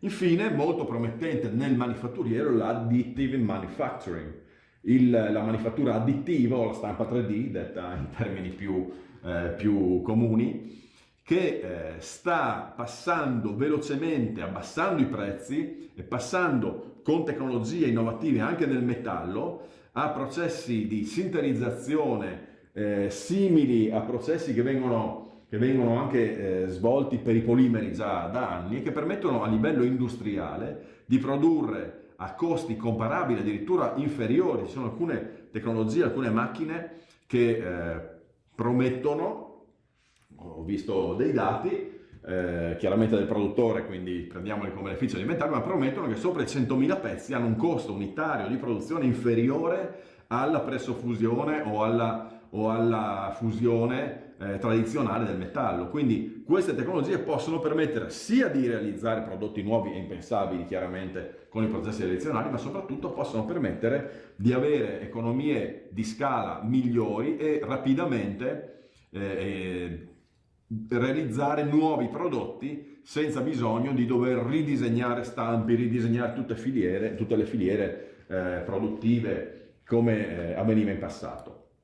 E quindi come possiamo concludere? Beh, sicuramente il processo che abbiamo chiamato globalizzazione è qui per rimanere. Globalization is here to stay. La turbolenza economica causata dalla pandemia ha messo a nudo molte vulnerabilità, ha sollevato dubbi sulla globalizzazione, ma la globalizzazione resterà, come bene dimostrano i paesi asiatici che hanno completamente superato la pandemia senza particolari danni. La Cina è l'unico paese al mondo che continua a crescere.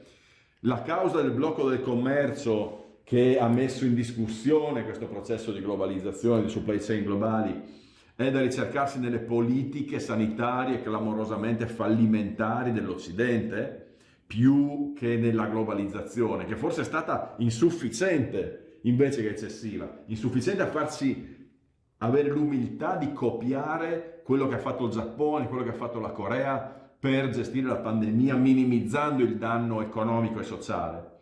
Noi non eravamo preparati, adesso abbiamo imparato, probabilmente sapremo gestire meglio gli shock futuri, ma le nostre imprese non possono e non devono allontanarsi dalla globalizzazione, perché così facendo lasceremo un vuoto che ben volentieri i nostri concorrenti colmerebbero molto rapidamente. E quindi gli imprenditori e i manager devono trovare il modo per far funzionare meglio ed approfittare dell'occasione del Recovery Fund per investire non solo in nuove macchine, ma soprattutto in nuove competenze digitali e organizzative. È giunto il momento di adottare una nuova visione adatta alla realtà della nuova era che valorizzi l'intelligenza e la creatività delle nostre persone, oltre che la capacità delle macchine, e in questo modo migliori la resilienza e riduca i rischi di futuri shock che sicuramente arriveranno, se non per pandemie, per altri tipi di, chiamiamole pandemie economiche, che riusciamo a vedere all'orizzonte ma non sappiamo quando si scateneranno. Grazie a tutti per l'attenzione.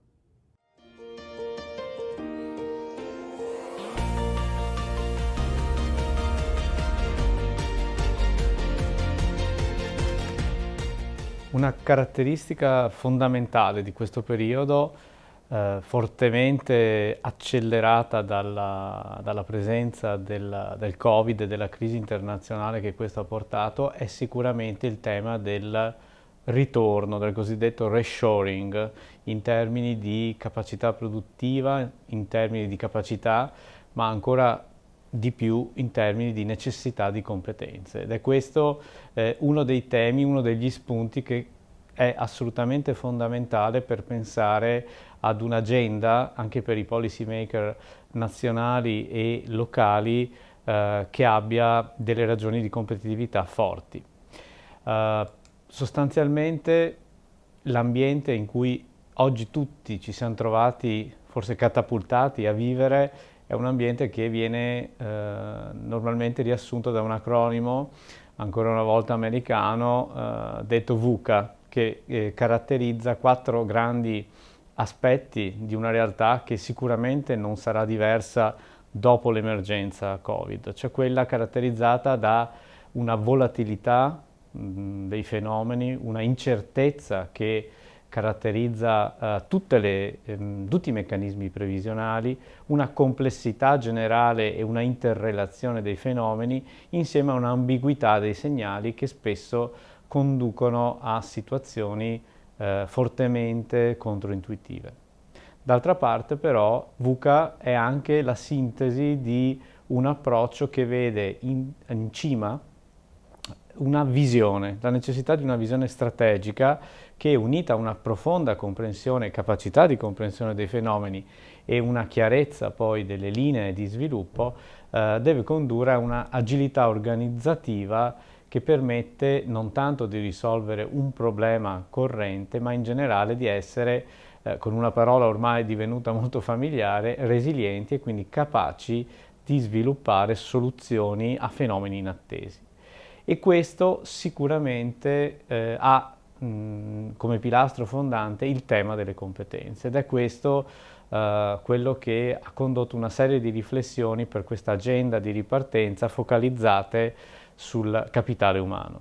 Sostanzialmente si parla di build back better, cioè di non pensare di creare le condizioni per tornare a una situazione di partenza, ma piuttosto creare le condizioni per avere una situazione migliore e soprattutto una situazione che permetta di rispondere in maniera agile ai fenomeni che probabilmente crisi sempre più frequenti genereranno nel panorama geopolitico internazionale e nazionale.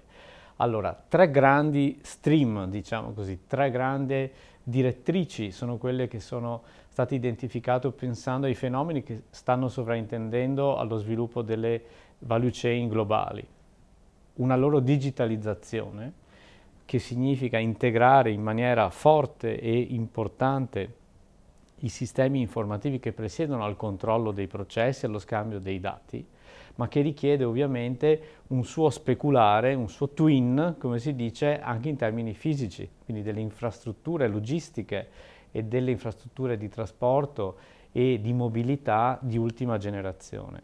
E questo sappiamo quanto significato abbia anche in una logica di utilizzo intelligente e pianificatorio dei recovery funds, ad esempio. Il tema dei dati, perché sappiamo che poi il tessuto connettivo di tutti questi sistemi è e sarà sempre di più il passaggio da, come viene detto, da big data a smart data, cioè il concentrarsi e utilizzare e soprattutto interpretare in maniera efficace i dati utili a trarre informazioni per migliorare l'efficienza, l'efficacia, sviluppare nuovi servizi e quindi nuovi modelli di business. Un guru americano dice che ogni prodotto è sostanzialmente una piattaforma pronta per essere sfruttata come generatrice di nuovi servizi. Ecco, io credo che le nostre tipiche aziende manifatturiere debbano guardare i loro prodotti, che siano B2B o B2C, come fenomeni da sfruttare in questa direzione, cambiando profondamente, ragionando profondamente prima di tutto sui loro modelli di business. E ovviamente la terza gamba di questi fenomeni è senz'altro quella della finanza. La finanza deve immaginare di supportare questo cambio, questa concentrazione sul valore all'interno delle filiere, che siano locali o inserite in filiere internazionali, in maniera intelligente, sfruttando nuovi strumenti, sfruttando piattaforme innovative e soluzioni fintech che finora non sono state in qualche modo caratteristiche di questo mondo, ma la riorganizzazione delle filiere globali necessariamente lo richiede. L'Italia, lo vedete da questo grafico, era già fortemente concentrata su un tema di reshoring, quindi di riorganizzazione e riallocazione delle proprie filiere produttive.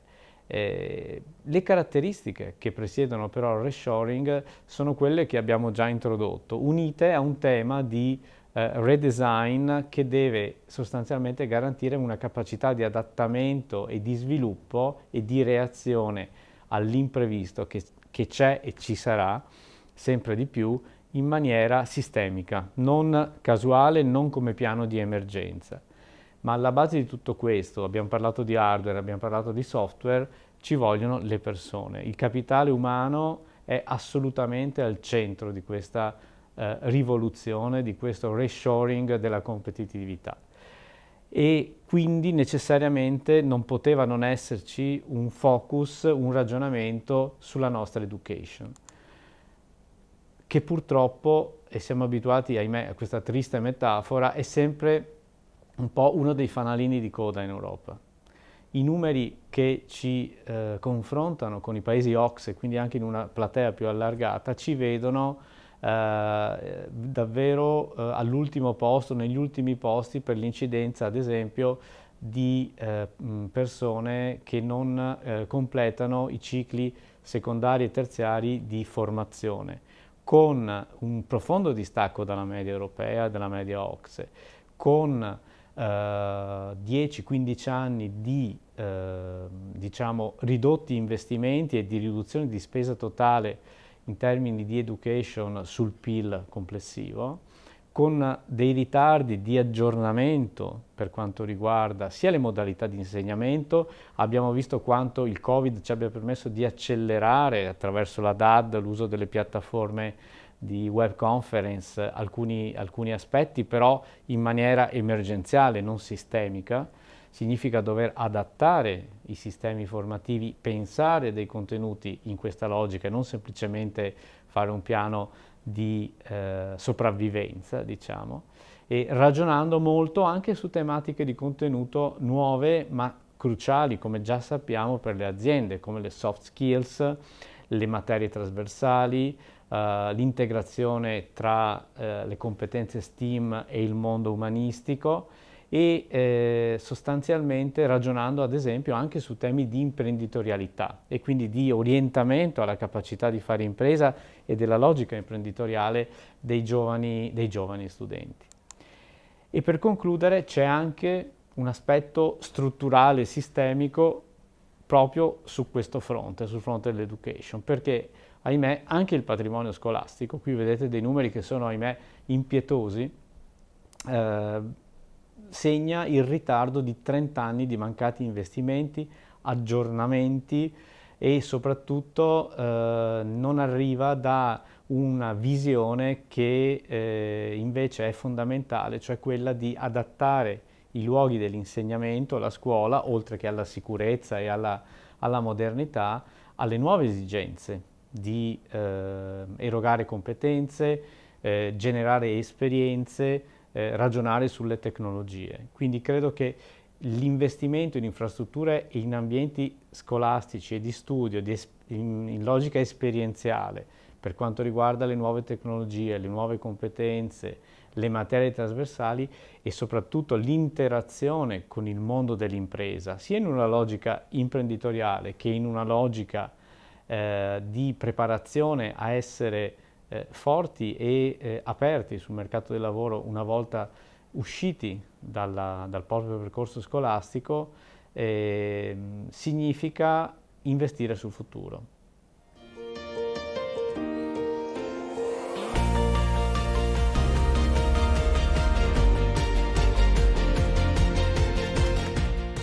Eccoci a raccontare il turismo nel 2020 e le prospettive per il 2021, nonché le valutazioni in prospettiva che possiamo ipotizzare si verificheranno. Innanzitutto un quadro internazionale che posiziona l'Italia e il Nord-Est in uno scenario che, come si può notare, è estremamente difficile, perché i crolli sono importanti, e sono importanti perché vanno sostanzialmente dal meno 80% al meno 55% in generale. Osserviamo qui l'Italia con una diminuzione del meno 58% e che tutto sommato ha reagito anche positivamente rispetto ai concorrenti principali che vediamo appunto rappresentati nella slide. In particolare c'è da segnalare che rispetto al turismo internazionale che ha avuto questo crollo c'è stata la possibilità attraverso il recupero sul turismo italiano di avere una diminuzione che sicuramente è importante, ma che ha consentito al nostro paese, al nord-est, di recuperare soprattutto nel periodo estivo. Come possiamo vedere dalla slide, il nord-est ha chiuso il 2020 con una stima di un meno 49% in totale, quindi tutto sommato reagendo positivamente anche rispetto ai principali concorrenti. Cosa prevediamo per il 2021 e per gli anni successivi, quando lo scenario ci prospetta un recupero rispetto al crollo del 2020? Ecco, innanzitutto c'è da segnalare che nel periodo 2000-2019 il turismo ha avuto una crescita mondiale davvero importante, si stima un più 220%, e in ogni caso il 2021, come possiamo notare dal grafico dell'Organizzazione Mondiale del Turismo qui rappresentato, sarà un anno in cui già si prospetta una significativa ripresa del fenomeno su scala mondiale.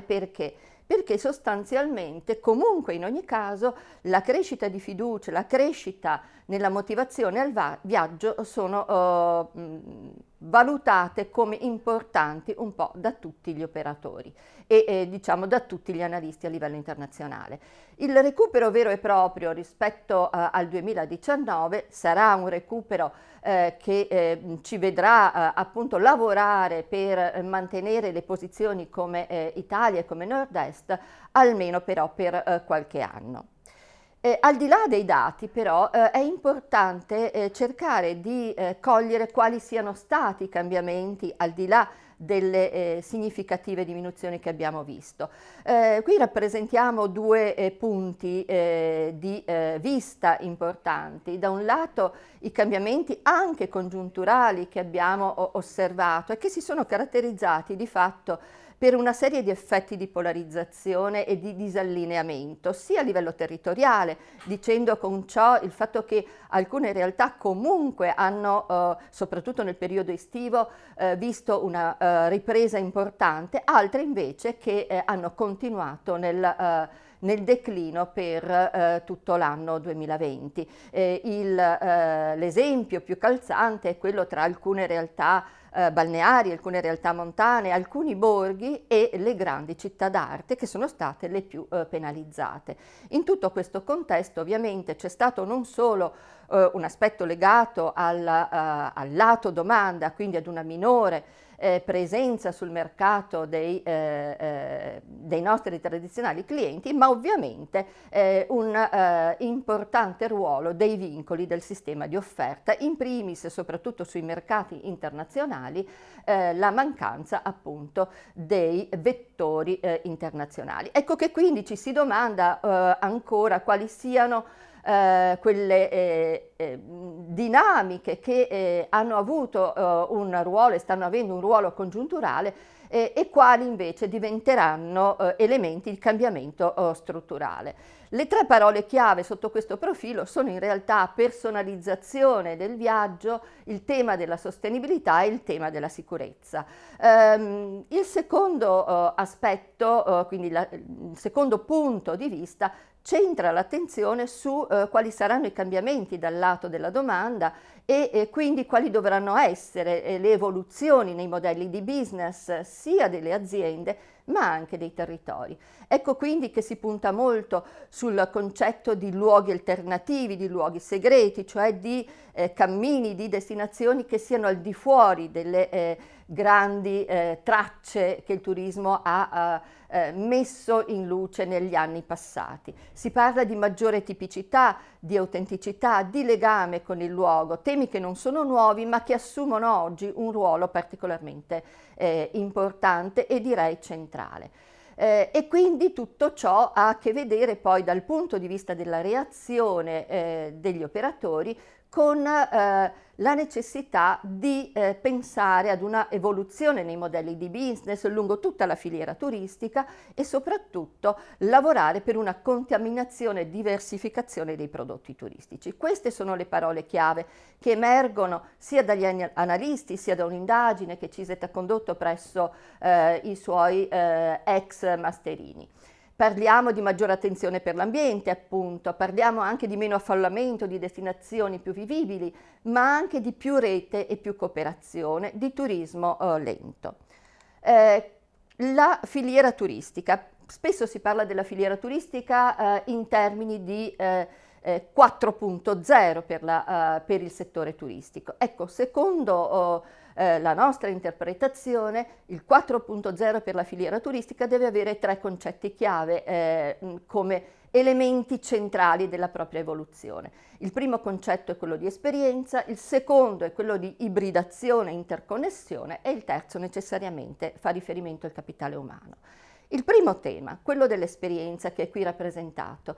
Ecco, parliamo di esperienza di un nuovo cliente turista, non turista. Spesso si parla di questo concetto, il turista che non vuole più essere turista, che vuole essere in qualche modo parte della cittadinanza che lo accoglie.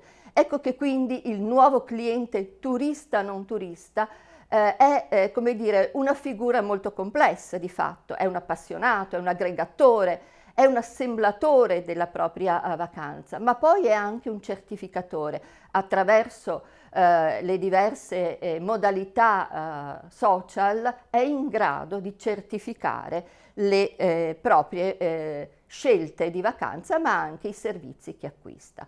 Il secondo punto è quello dell'interconnessione, networking e innovazione tecnologica. Ecco, è importante ricordare che proprio per il concetto di nuovo cliente turista, non turista, esso diventa parte integrante della rete, della filiera. Quindi è come dire, importante che il sistema privato e pubblico ne tengano conto. Il secondo importante aspetto del nuovo networking è il fatto che ci si deve orientare verso un'alleanza attorno a come dire, temi, attorno a passioni. E proprio per questo le reti devono essere flessibili e veloci, come qui viene rappresentato, ma soprattutto molto articolate e molto complesse. Infine il capitale umano, le competenze, il mercato del lavoro. Cosa ci dicono i nuovi sviluppi? Ci dicono che proprio per quella flessibilità che osserviamo nel comportamento del turista, per quella necessaria flessibilità che deve caratterizzare le reti, anche le competenze dovranno assumere una caratteristica di profili dinamici e flessibili.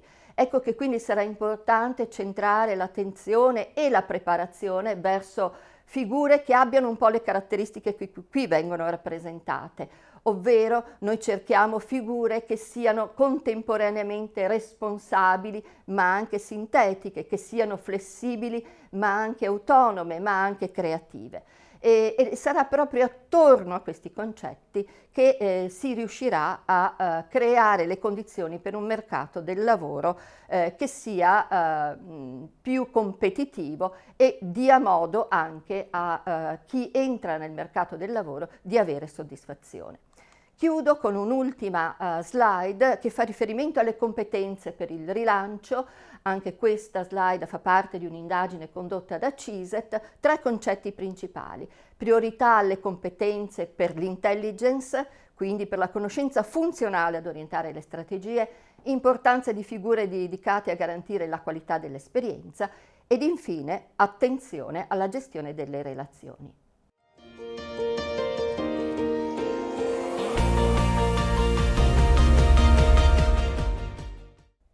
Rieccoci di nuovo assieme, dopo aver parlato di competitività entriamo nel grande tema del lavoro, qui c'è molto da raccontare, lo facciamo con Silvia Oliva che ritroviamo dopo la sua relazione. Allora Silvia, adesso parliamo di lavoro a 360 gradi. Iniziamo da una sorta di indagine demografica che ci farà Giampiero Della Zuanna per parlare poi del lavoro ibrido. L'abbiamo accennato, che cos'è il lavoro ibrido in 2 parole? Molto semplicemente, il lavoro ibrido si inserisce in quella transizione digitale che sta attraversando tutte le nostre imprese, quindi la nostra società e anche il lavoro. Si tratta di comprendere come stanno cambiando le professioni, che non saranno più solo caratterizzate dalle specifiche competenze professionali necessarie, ma da una componente sempre crescente di esigenze digitali e di quelle componenti di competenze trasversali oggi importanti, che anche la pandemia ha reso decisamente più significative. Quindi si andrà proprio a analizzare anche il lavoro ibrido e poi si parlerà, ovviamente non si può non parlarne, del famoso smart working che è stato applicato nel momento del lockdown, ma che poi non è sempre applicabile ovunque. Assolutamente no. Diciamo che lo smart working è stata sicuramente un po' il simbolo di questa pandemia, ma anche qualcosa che paradossalmente è destinato a rimanere. Leggevo che il ministro Brunetta ha scelto di mettere lo smart working tra le caratteristiche da portare avanti per l'innovazione nel lavoro della pubblica amministrazione. Lo smart working è stato sicuramente molto diffuso, richiede forti investimenti in digitale e in capitale umano e le nostre imprese hanno rapidamente saputo attivare questa modalità. Ovvio non può essere applicato ovunque perché non tutti i lavori consentono questo tipo di lavoro e soprattutto bisognerà fare attenzione e valutare correttamente gli impatti che questo avrà sulle città che sono soprattutto caratterizzate da un lavoro dei servizi dove lo smart working può essere diffuso, ma anche sulle differenze tra lavoratori che potranno essere in smart working e non saranno, o quelli che invece non potranno esserlo. E tra l'altro poi alla fine faremo una riflessione su quella che è il gruppo, perché non c'è solo il singolo ma c'è anche il gruppo, ci sono delle dinamiche importanti applicabili anche dal punto di vista imprenditoriale e lavorativo. Assolutamente, questo è un altro punto assolutamente rilevante, e il fatto che dobbiamo riuscire a passare da una dimensione di pensiero del singolo ad un pensiero da inserire dentro un'organizzazione e quindi la capacità di valorizzare attraverso percorsi specifici il pensiero del singolo per farlo diventare un pensiero collettivo. Questo servirà anche in prospettiva per definire quali saranno i progetti da proporre per sviluppare e utilizzare le risorse che ora saranno disponibili. Come far diventare questo pensiero che nasce dal singolo un pensiero che possa servire al territorio e a tutta la progettualità complessiva. Quindi anche una nuova filosofia imprenditoriale assolutamente. Bene, allora Silvia, noi adesso vediamo gli interventi, saranno quelli di Giampiero Della Zuanna che ci parlerà appunto della popolazione del Pentagono, abbiamo visto questo nord-est allargato anche all'Emilia e alla Lombardia, poi parlare del lavoro ibrido, di come misurare il lavoro ibrido con Paolo Gubitta. Infine progetteremo il remote working o smart working con Anna Comacchio e parleremo del genio collettivo con Alessandro Garofalo. Bene, ci ritroviamo subito dopo per l'ultima parte, adesso ci inoltriamo nel mercato del lavoro.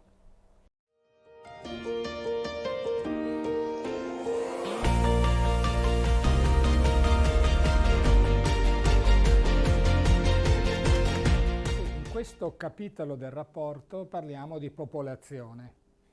L'idea è quella di proiettarci nei prossimi 10, 20, 30 anni per vedere come sarà la popolazione del nord-est e la popolazione del Pentagono, ossia del nord-est a cui aggiungiamo anche l'Emilia-Romagna e la Lombardia. 22 milioni e passa di persone, quindi una popolazione molto consistente, uguale quasi alla popolazione dell'Australia, che ha una sua logica interna e ha una sua struttura che si è fortemente modificata nel tempo. Oggi la popolazione è molto diversa rispetto a quella di 10, 20, 30, 40 anni fa. La popolazione è più vecchia, ha meno giovani, meno bambini e ha un numero molto consistente di stranieri. Queste modifiche non sono state uguali in tutte le classi d'età, perché nelle classi d'età anziane abbiamo ancora una fortissima prevalenza di persone italiane nate in Italia, mentre nelle classi d'età centrali e nei bambini abbiamo una quota importante di stranieri. Queste cose non sono identiche in tutto il territorio del nord-est, sono particolarmente accentuate, in particolare la presenza di stranieri e la presenza di persone in età centrale nella parte più dinamica e produttiva nel nord-est, le città, l'asse della Serenissima e l'asse della Via Emilia, oltre a tutta la zona intorno a Milano. Mentre nelle zone più periferiche, in montagna, ma anche nella bassa pianura, abbiamo una popolazione più anziana e che spesso soffre anche di importanti processi di spopolamento. Ma come sarà la popolazione del nord-est nel futuro? Non è difficile prevederlo, almeno in alcune parti, perché la popolazione ha una forte, com'è che la chiamiamo noi? Ha una forte inerzia, ossia, per esempio, le persone che avranno 60 anni fra 10 anni sono quelle che hanno 50 anni oggi, con piccole differenze dovute alla mortalità e alle migrazioni. Fra 50 e 60 anni le differenze saranno verosimilmente molto piccole, mentre maggiori potranno essere quelle, per esempio, nel passaggio fra i 20, i 30 e i 40 anni, in cui può giocare molto le differenze legate alle migrazioni. Allora, cosa succederà quindi nei prossimi anni? Beh, le cose sono forse due cose importanti, quelle più importanti da sottolineare, anzi forse tre. La prima è che la popolazione non varierà di molto, questo almeno secondo le previsioni dell'Istat. La popolazione del Pentagono resterà nei numeri che vi ho detto prima, e questa è la prima cosa. La seconda è che varierà invece molto profondamente la struttura per età della popolazione. Perché? Perché le persone che oggi hanno fra i 40 e i 60 anni, ossia i figli del baby boom, invecchieranno e mano a mano che gli anni passano andranno sempre di più verso i 50, 60 e 70 anni. Quindi avremo un forte invecchiamento della popolazione, quello che i demografi chiamano invecchiamento dal basso, cioè dovuto dall'arrivo in età anziana delle persone nate appunto negli anni 50, 60 e anche all'inizio degli anni 70. Popolazione che era molto numerosa e molti nati al tempo del baby boom, che poi sono diventati molti lavoratori e diventeranno molti pensionati, molti anziani. Quindi nei prossimi 10-20 anni il Nord-Est dovrà, come tutto il Pentagono ma anche come tutta Italia, dovrà convivere con un forte incremento del numero degli anziani. Questo è l'invecchiamento dal basso. Ci sarà anche un invecchiamento dall'alto, almeno a sentire quel che dice l'Istat, perché è presumibile che avremo anche un ulteriore incremento della sopravvivenza.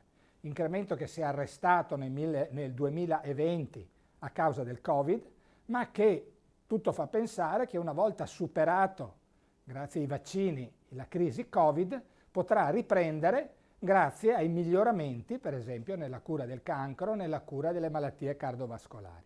A questo incremento degli anziani farà riscontro anche una stabilizzazione, almeno nei prossimi 20-30 anni, della popolazione giovane, popolazione con meno di 20 anni, che è fortemente diminuita negli anni passati e dovrebbe più o meno stabilizzarsi, mentre diminuiranno fortemente le persone in età lavorativa. Naturalmente quest'ultima previsione è scritta abbastanza sulla sabbia, perché dipende moltissimo dall'intensità dei movimenti migratori. L'Istat prevede moderate immigrazioni nei prossimi anni, ma nessuno può dire esattamente quello che succederà. Quando si dice moderate vuol dire che il saldo migratorio sarà positivo sempre, nel senso che saranno di più gli arrivi rispetto alle partenze, però probabilmente sarà, almeno da quel che prevede l'Istat, meno di metà di quello che abbiamo avuto nel primo decennio del XXI secolo, che è stato il periodo del migration boom in Italia. Allora, è possibile però, anzi è auspicabile, che se da un punto di vista economico le cose andranno bene, è molto probabile che in realtà le immigrazioni saranno di più, perché le migrazioni in Italia sono sempre state, almeno negli ultimi 20-30 anni, fortemente dirette, fortemente guidate dall'andamento del mercato del lavoro.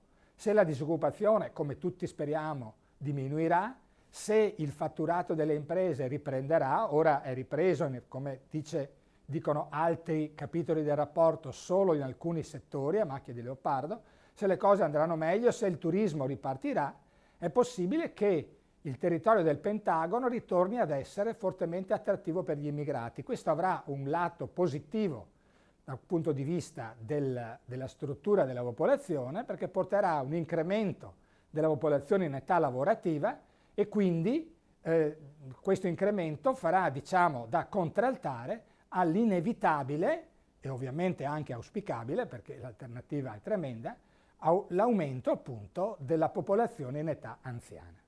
Ecco, quindi in futuro cos'è che si dovrà fare per gestire queste cose? Da un lato possiamo pensare a una stabilizzazione, a meno di catastrofi da un punto di vista del calo del numero della fecondità, una stabilizzazione del numero di nati, i quali sono calati fortemente negli ultimi anni ma non dovrebbero calare ulteriormente. E quindi il sistema scolastico, il sistema dei servizi all'infanzia, eccetera, dovrebbe essere più o meno stabilizzato. Quello che cambierà, invece dovrà essere cambiato in modo importante, sono i servizi a favore delle persone più anziane. Perché questo invecchiamento porterà nei prossimi anni a una popolazione di anziani molto diversa rispetto a quella che vediamo oggi. Probabilmente ci sarà anche un incremento degli anziani non autosufficienti, altre cose di questo genere, no? Legate proprio al numero dell'aumento dei vecchi, dei grandi vecchi come vengono chiamati, quelli oltre gli 80 anni. Tuttavia una cosa importante che accadrà è che gli anziani saranno molto più spesso in coppia, perché aumenta anche l'età alla vedovanza, molto più spesso proprietari della casa in cui abitano e anche molto più spesso con disponibilità economiche non indifferenti. Tutto ciò spingerà gli anziani per quanto possibile a cercare di rimanere a casa loro. Già oggi la proporzione di anziani in casa di riposo in Italia è fra le più basse d'Europa. Noi abbiamo circa il 2% degli ultraottantenni in casa di riposo, quasi tutti non autosufficienti. In Danimarca arriviamo quasi al 10%, tanto per dire. Quindi un modo completamente diverso di gestire l'invecchiamento in Italia rispetto alla Danimarca. Ma per poter mantenere questo bel primato abbiamo bisogno di un drastico incremento delle cure domiciliari, una drastica capacità di presa in carico, in particolare degli anziani fragili, che non possono essere, la cui cura non può essere delegata esclusivamente alle famiglie. Anche il fenomeno delle badanti è un fenomeno interessante che va aiutato e va anche stabilizzato, per esempio attraverso meccanismi che favoriscano la messa in regola, meccanismi che favoriscono anche la qualità della vita di queste persone che sono indispensabili proprio per la qualità della vita degli anziani e delle loro famiglie. Ecco, questo mostra il capitolo che ho curato assieme alla dottoressa Rachele Brocco e che secondo me può essere d'aiuto per chi nei prossimi anni dovrà programmare i servizi e dovrà programmare il futuro di questi territori.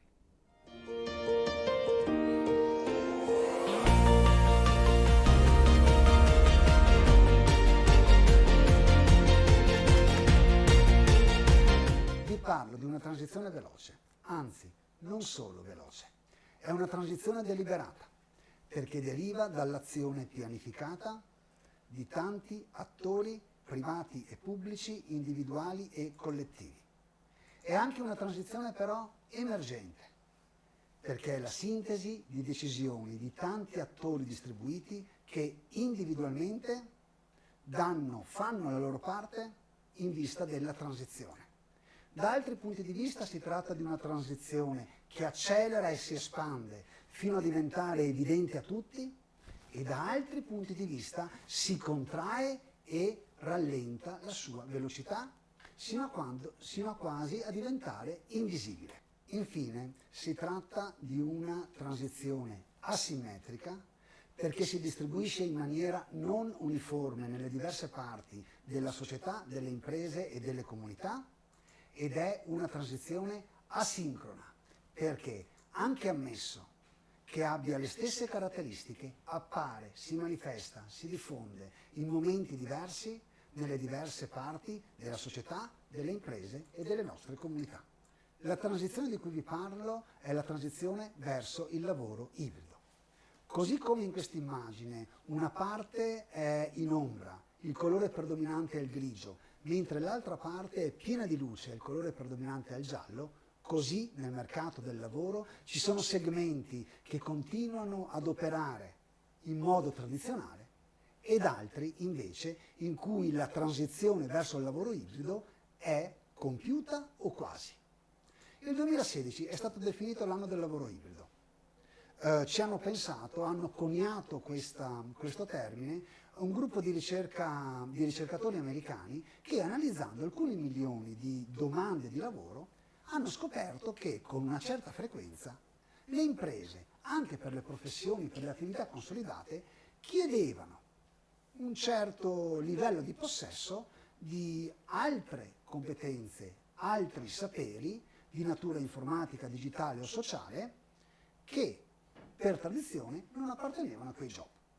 Nel 2018 l'Osservatorio Professioni Digitali dell'Università di Padova, assieme alla Regione Veneto, a Veneto Lavoro e a Fondazione Nord-Est, ha definito il lavoro ibrido come quel lavoro che combina e integra le competenze gestionali, tecniche, professionali o relazionali che identificano un certo mestiere con saperi, orientamenti cognitivi e skill di natura non solo informatica e digitale, ma anche di natura sociale, per permettere a chi possiede questo insieme e sa integrare e combinare questo insieme di competenze, di entrare a pieno titolo nel processo di transizione verso la digitalizzazione, verso la sostenibilità o verso l'inclusione.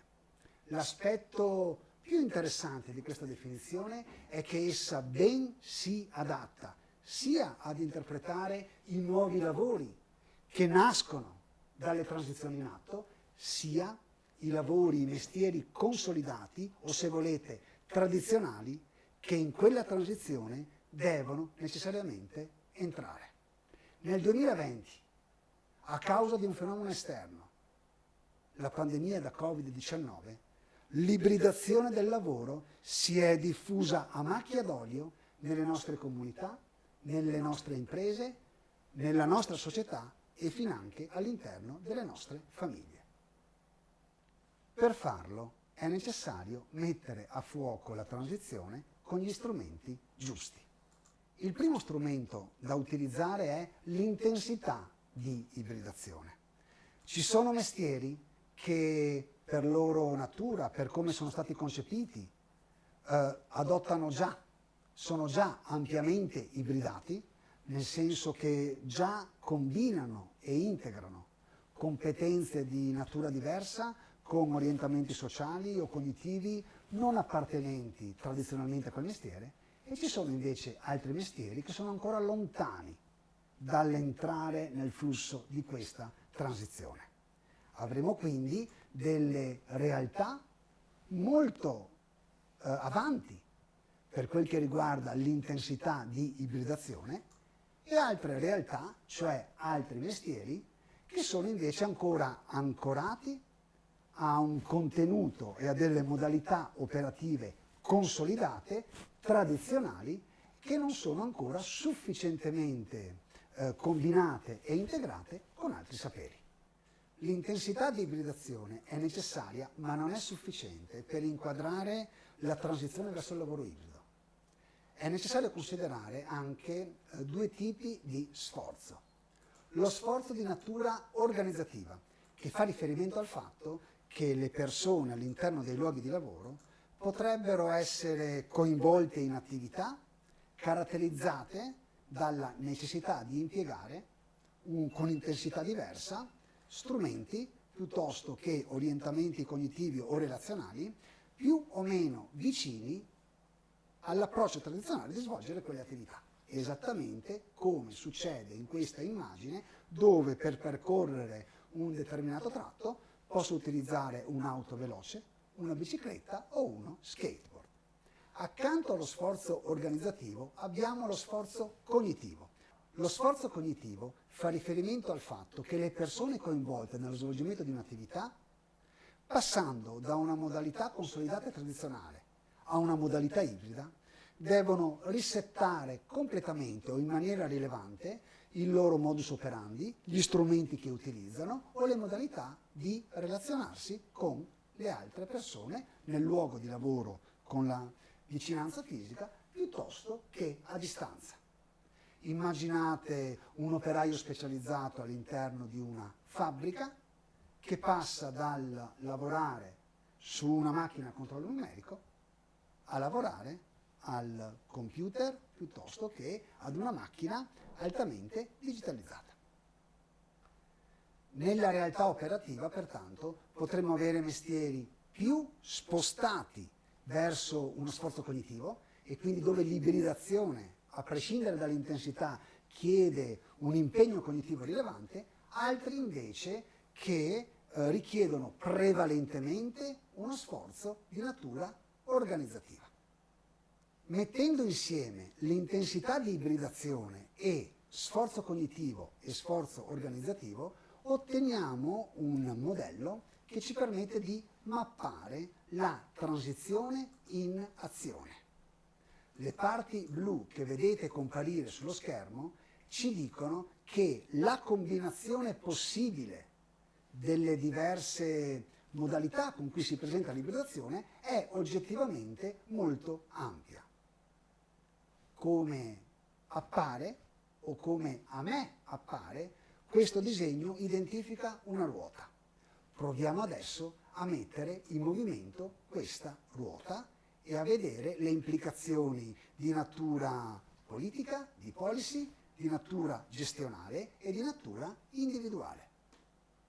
Se l'analisi del lavoro ibrido viene svolta a livello di territorio, di settore o di filiera, potremmo scoprire, potremmo identificare la composizione delle maestranze al lavoro all'interno di questi luoghi, territori, settori o filiere, e dalla composizione, dall'ampiezza di queste bolle, dalla quantità di persone che svolgono determinati mestieri, potremmo avere una proxy della capacità di quel territorio, di quel settore o di quella filiera di percorrere la strada della transizione. La realtà che vedete rappresentata all'interno di questa ruota è radicalmente diversa da quella che vedete rappresentata invece in quest'altra ruota.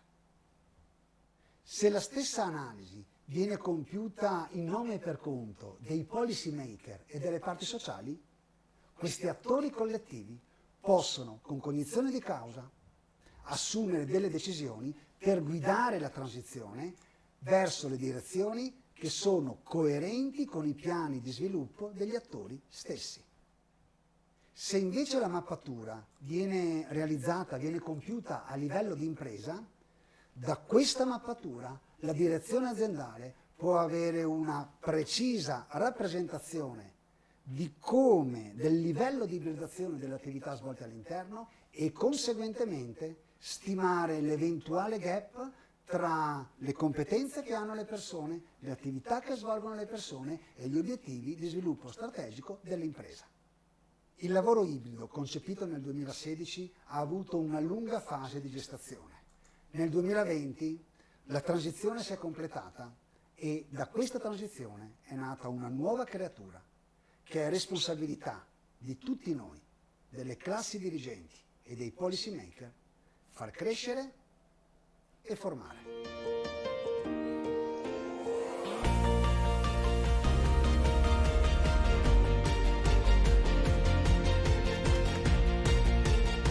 Domanda che oggi le aziende si pongono è non solo quella di come gestire lo smart working o meglio il remote working in questi mesi, ma come utilizzarlo e valorizzarlo al meglio in futuro.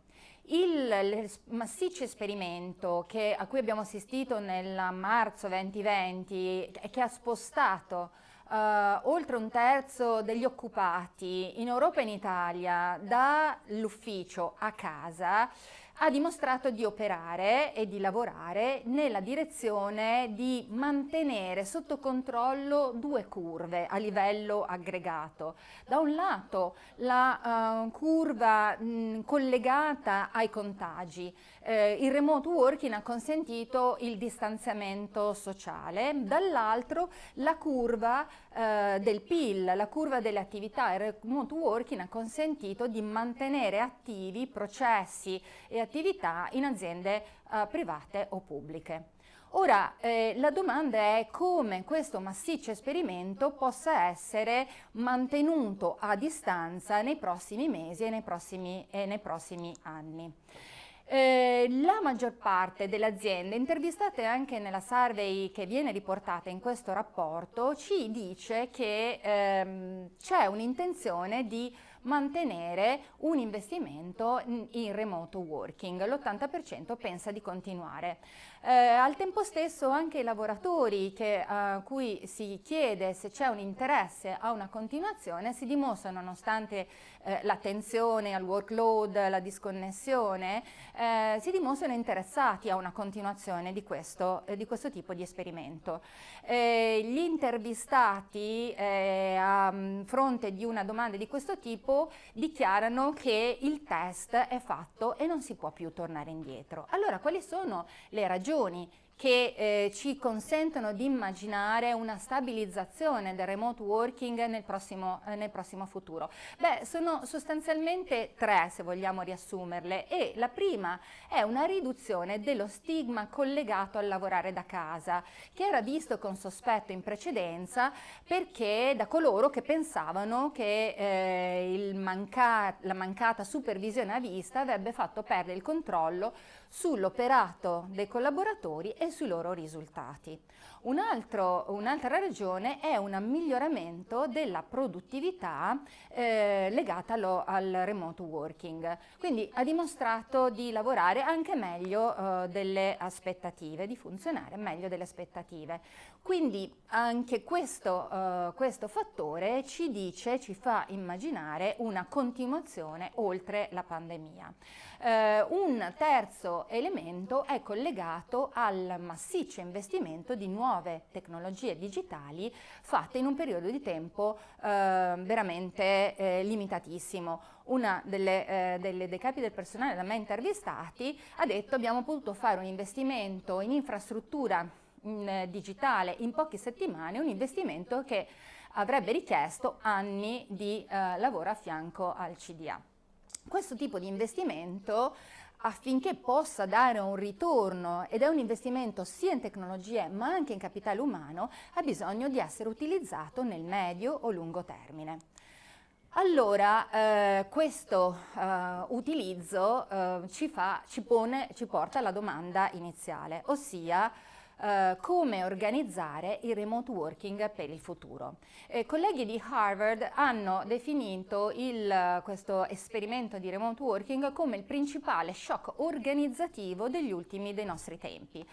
E quindi dobbiamo porre una domanda che è di tipo organizzativo sul futuro del remote working.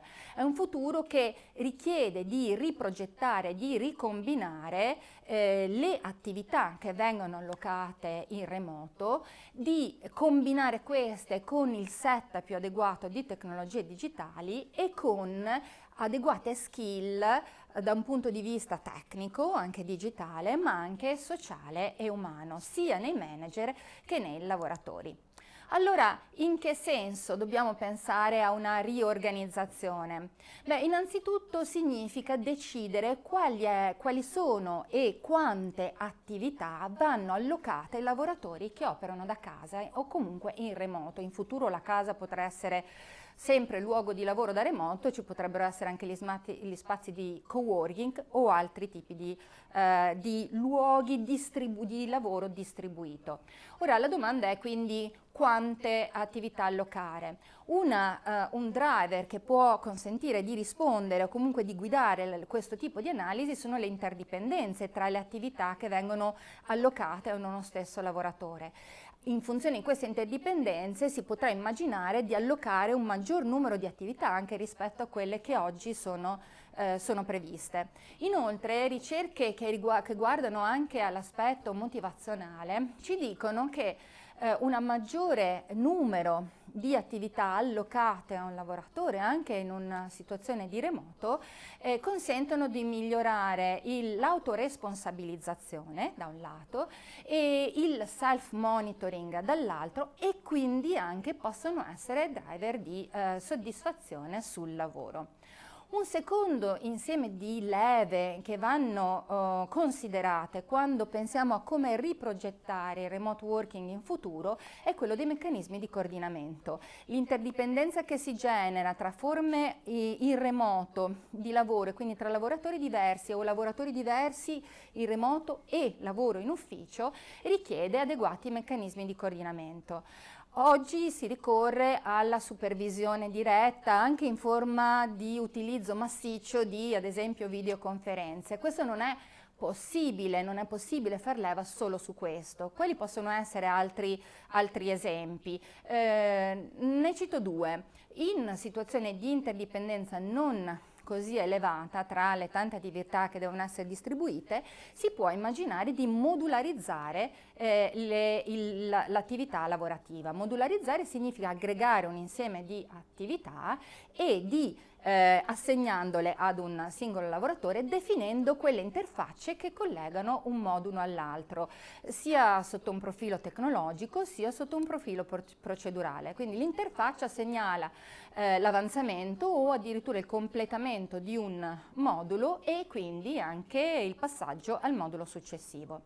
Laddove l'interdipendenza è un po' più elevata e stiamo pensando a anche un orientamento dell'azienda a lavorare sempre più in termini di project based, quindi anche di forte interdipendenza dalle persone, sebbene in remoto, si può pensare di sfruttare le tecnologie del cloud computing e quindi di muoversi da una gestione delle interdipendenze face to face, gli inglesi dicono seeing the face, quindi guardando l'altro, ad un lavoro che si basa sul monitoraggio dell'avanzamento del risultato, quindi seeing the work. Pensiamo a quando si lavora in asincrono sullo stesso documento.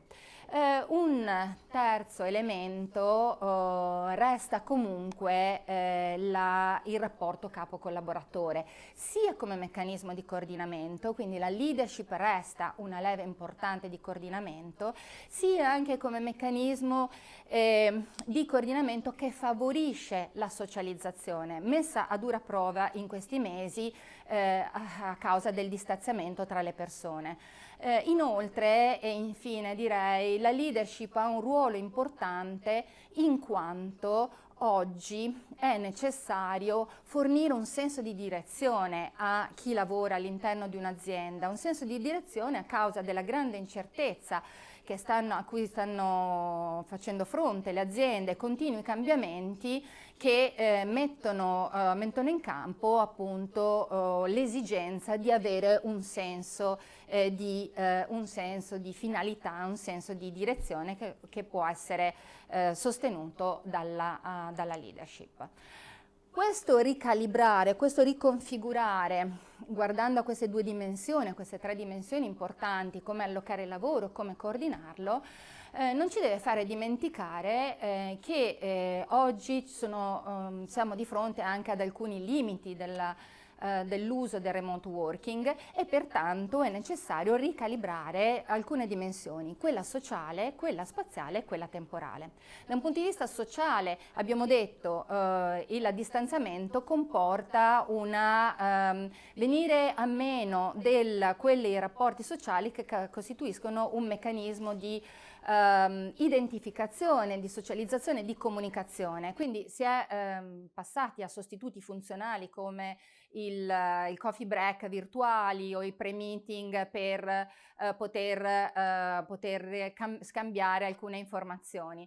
Ora, questi sostituti funzionali non possono sostituire l'importanza della presenza in un luogo fisico da parte delle persone. Pertanto, quello che possiamo dire è che nel futuro del remote working il lavorare in copresenza nello spazio potrà essere ancora di più valorizzato come una leva per creare socialità e identificazione. Un secondo aspetto è quello spaziale, il rapporto spazio-lavoro. Ecco, c'è un'attenzione da porre all'ergonomia al di fuori di un contesto lavorativo, in casa dove gli spazi sono minori, dove minori sono le attrezzature, dove maggiori quindi sono i rischi sia ergonomici ancora oggi, sia di stress da lavoro, come una recente ricerca Eurofund dice.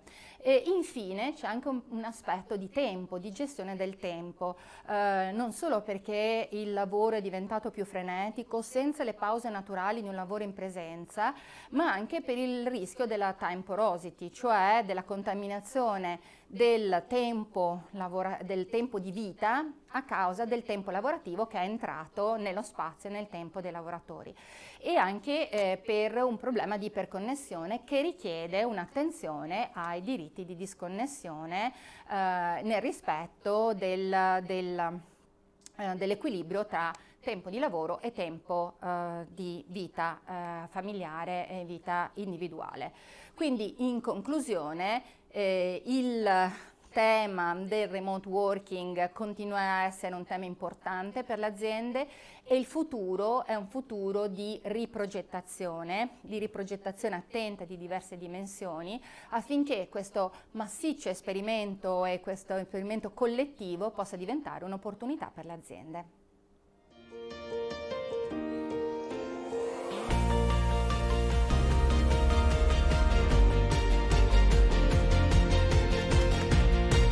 Ci concentriamo adesso sul genio collettivo di un'organizzazione. Ho qua 2 o 3 appunti proprio per non perdere il filo.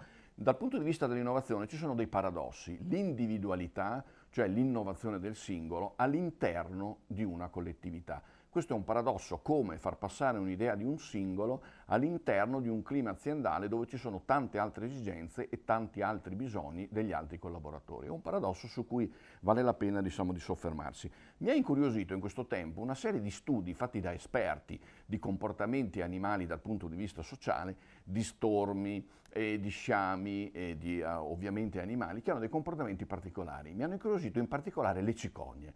Conosco bene questo tema perché sul mio terreno ho la fortuna di avere 2 nidi di cicogne, diciamo, che migrano. Allora, il volo che fanno a V è molto importante, per esempio, per le correnti ascensionali, e quindi far sì che i circa 300 km che fanno al giorno, diciamo volando per 10 ore, siano un po' più facili dal punto di vista dell'energia. Un altro fattore che mi ha colpito è che il leader è intercambiabile, cioè quando è stanco viene avvicendato dal successivo leader e poi ritorna e poi ritornano altri. Altre prerogative: durante il volo si sente uno starnazzare forte, soprattutto nelle parti finali. Non sono starnazzi fini a se stessi, ma sono ritmi che vengono dati soprattutto a chi fatica di più e a chi è dietro, come i vogatori, quindi un ritmo uno dopo l'altro.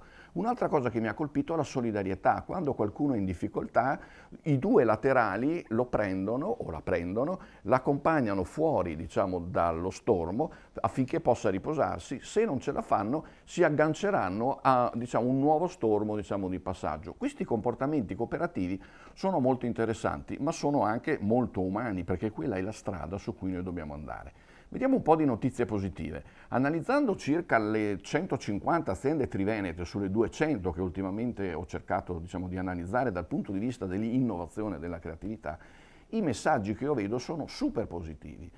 Queste aziende, piccole o medie, hanno una capacità di investimenti informali nell'innovazione che sono molto interessanti. In realtà magari non rientrano in certi indici europei di competitività o di investimenti in ricerca e sviluppo, ma la fanno davvero.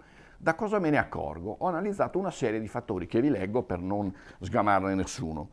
Il senso di sfida, il senso di autonomia, il senso del dinamismo interno all'azienda, la fiducia reciproca tra le varie figure professionali, il tempo che l'azienda dedica alle idee, il divertimento, l'aspetto ludico fondamentale, se non ti diverti lavorando è un po' più difficile, il supporto che l'azienda dà alla crescita delle idee, le discussioni che ci sono all'interno delle idee e l'assunzione del rischio. Io devo dire obiettivamente che dove le ho analizzate in Triveneto c'è tutto questo, c'è.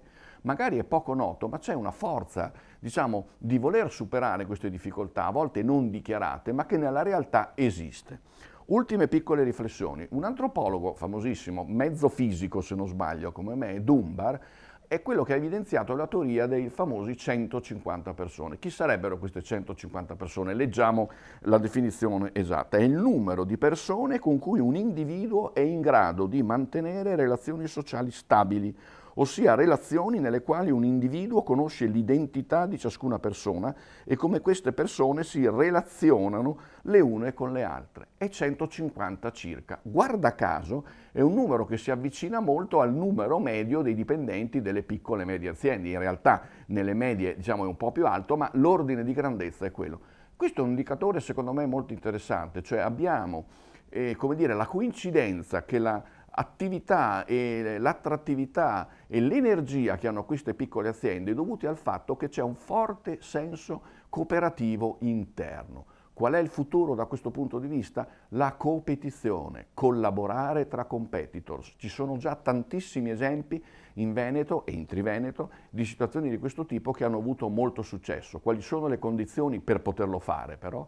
Valori comuni, regole chiarissime all'interno della filiera o del mondo dei fornitori o dell'associazione in cui si lavora e un scopo condiviso, nel senso che bisogna andare verso qualcosa e non contro qualcosa. Io sono ottimista. A questo punto voi crederete che abbia finito, ma vi leggo 4 righe importantissime di un grande scrittore, Baricco. Ora tu pensa, un pianoforte, i tasti iniziano, i tasti finiscono. Tu sai che sono 88, su questo nessuno può fregarti. Non sono infiniti loro, tu sei infinito e dentro quei tasti infinita è la musica che puoi suonare. Loro sono 88, tu sei infinito. Questo a me piace. Alessandro Baricco, Novecento, un monologo.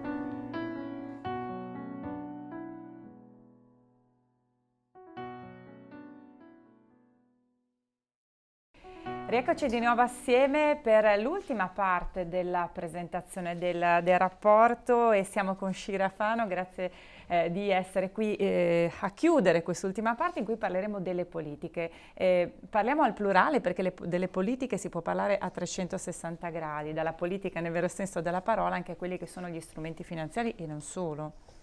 Sì, parliamo appunto di politiche, quindi entriamo nel vivo di quello che gli imprenditori possono fare per i territori ed è interessante chiedersi proprio quali sono gli strumenti che possono essere implementati per contribuire a creare quello che è un ecosistema favorevole allo sviluppo dei territori e delle imprese. Quindi anche in questo caso parliamo di globalizzazione, parliamo di risorse che possono essere europee, possono essere italiane ma anche regionali. Sì, quindi parliamo di risorse a tutti i livelli, come vedremo in particolare per esempio nel contributo di Butera. Parliamo di risorse a partire da livello globale fino a scendere a quelle che sono le politiche specifiche per un territorio. Quindi forse è proprio su queste politiche, quelle legate al territorio, che ci concentriamo in particolare. Viene lanciata appunto la proposta che è quella focalizzata sull'ultimo miglio, che ha appunto l'obiettivo di creare valore aggiunto a partire dalle competenze specifiche anche delle persone sui territori.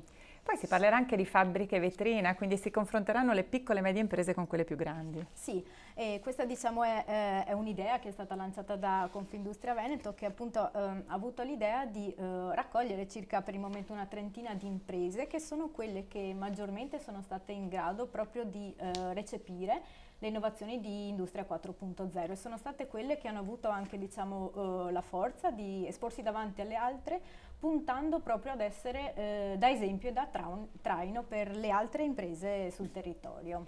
Ecco, a te l'ingrato compito un po' di tirare le fila di tutta questa nostra mattinata, quindi se dobbiamo finire con una parola, con un consiglio che viene estrapolato all'interno della ricerca, come possiamo finire? Allora certamente la competitività dei territori, ma proprio dal punto di vista concreto, quindi abbiamo cercato di dare uno sguardo che va proprio direi dal generale al particolare, quindi ci sono tante risorse a livello europeo, ma bisogna certamente essere in grado di calarsi nei territori e capire proprio nel dettaglio quali sono le azioni che possono nella pratica favorire lo sviluppo dei territori e delle imprese. Quindi pubblico, privato, territorio, ma anche una valenza nazionale e internazionale. Assolutamente.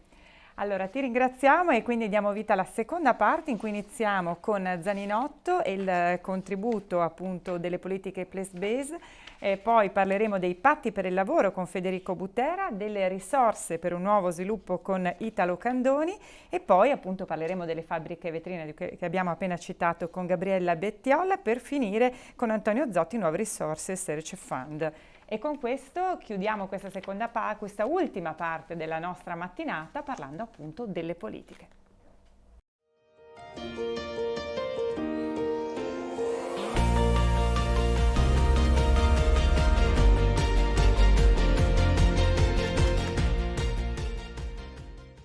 Se ci proiettiamo in un futuro, speriamo non troppo distante, in cui la crisi sanitaria sia contenuta, ci potrebbero apparire con chiarezza i contorni di una ricostruzione basata su un'economia sostenibile, sul piano ambientale e sociale, in grado di correggere le diseguaglianze, basata su una potente infrastruttura digitale e la cui realizzazione è resa possibile da una poderosa iniezione di risorse pubbliche. Ma come si arriva al lungo periodo? Io ho talora l'impressione di trovarci un po' come farinata degli uberti, noi vediamo come poi cam alla luce le cose che ne sono lontano e quando s'appressano o sono tutto è vano nostro intelletto. Cosa sta allora tra questa visione e le cose che bisogna fare per arrivare a produrre un modello di ricostruzione con quelle caratteristiche? Io credo che siano da mettere a fuoco 4 temi per la ripresa dei territori: i tempi, i modelli dell'intervento, gli attori e i luoghi dell'intervento. I tempi. I tempi sono critici perché alcuni aspetti molto delicati esploderanno a breve. Il congelamento dell'occupazione avrà una fine, le imprese si troveranno con un elevato indebitamento in una situazione di fragilità finanziaria. Ma ancor più va tenuto conto, e di questo spesso non si menziona questo fatto, che molti dei soggetti maggiormente attivi e propensi all'innovazione si troveranno in crisi. Secondo un'indagine del MET, il 44% dei soggetti che aveva programmi di ricerca e di sviluppo prima della crisi prevede o li ha già cancellati. Allora, come gestire il tempo intermedio tra l'emergenza e la nuova progettualità? Questo è un passaggio fondamentale. E per questo è necessario uscire da un sistema di protezione attraverso congelamento del lavoro e delle imprese per sperimentare modelli di protezione compatibili con lo spostamento rapido delle risorse verso i settori maggiormente vitali. E questo significa per il lavoro premiare soluzioni che contemporaneamente sostengano il reddito e la mobilità del lavoro, e per le imprese innestare una nuova imprenditorialità e anche finanziamenti nelle strutture esistenti, ad esempio con lo strumento dei search funds.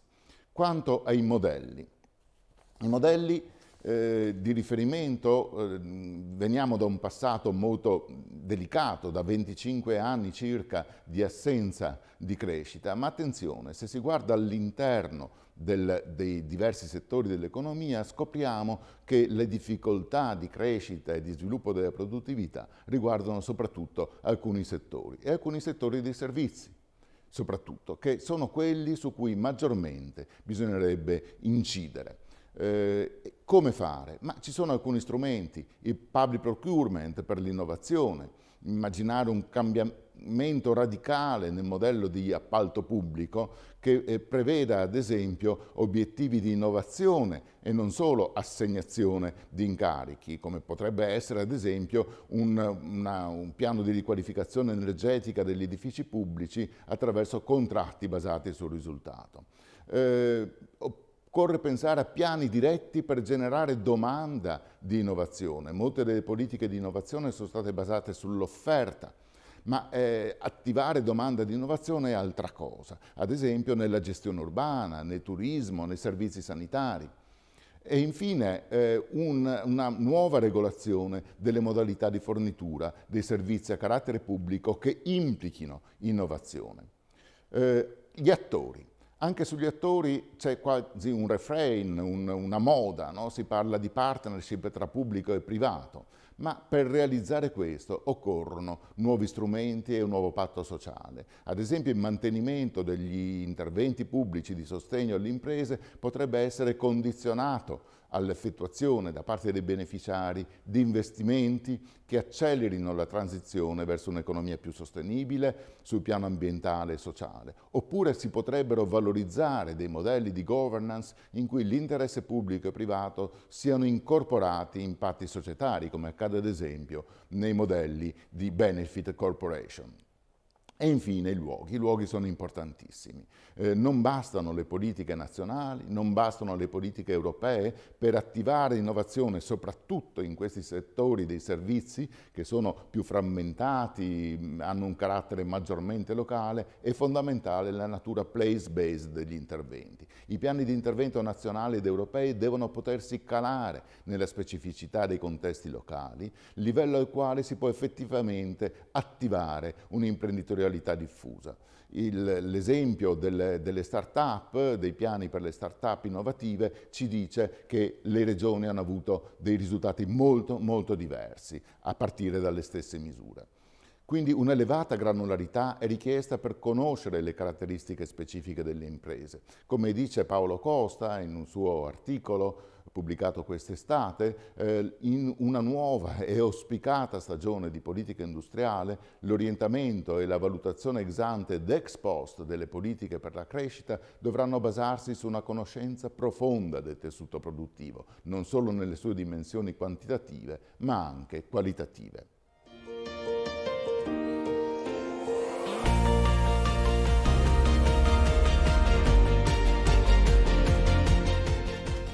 Allora, il mio contributo al report parte da una domanda drammatica. Come si fa a non sprecare 290 miliardi disponibili per il piano nazionale di ripresa e resilienza?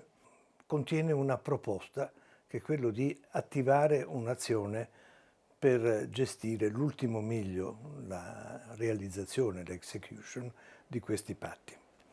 Il PNRR dovrà essere presentato in Europa in aprile. Sui contrasti su strategie e distribuzione di questi fondi è caduto un governo, se ne è costituito un altro.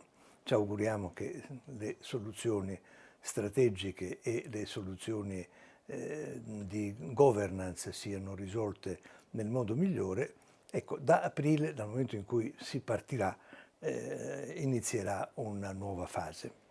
Come diceva Churchill, fare le strategie non è la cosa più difficile è realizzarle, e su questa stessa linea anche Eisenhower diceva: i piani prima della battaglia sono tutto, ma quando inizia la battaglia diventano inutili. Noi abbiamo iniziato la battaglia ad aprile e quindi la domanda è: come gestiremo questa battaglia?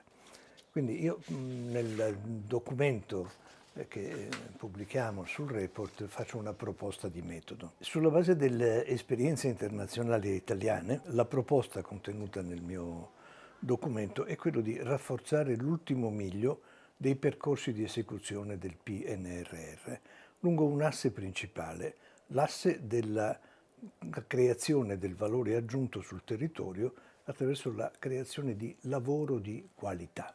Il lavoro organizzato è, come diceva Adam Smith, è la ricchezza delle nazioni. Il valore e l'innovazione aumentano se il tasso di occupazione aumenta, se la disoccupazione si abbassa e soprattutto se vengono generati dei lavori di qualità che sostengono una qualità di produzione di beni, di servizi di alto livello.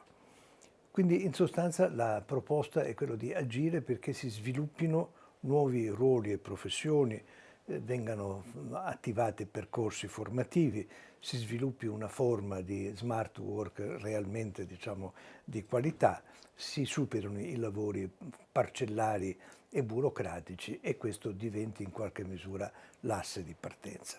Allora che fare? Ci sono 3 priorità, qualcuno potrebbe pensare 3 mission impossible, ma devono essere invece possibili.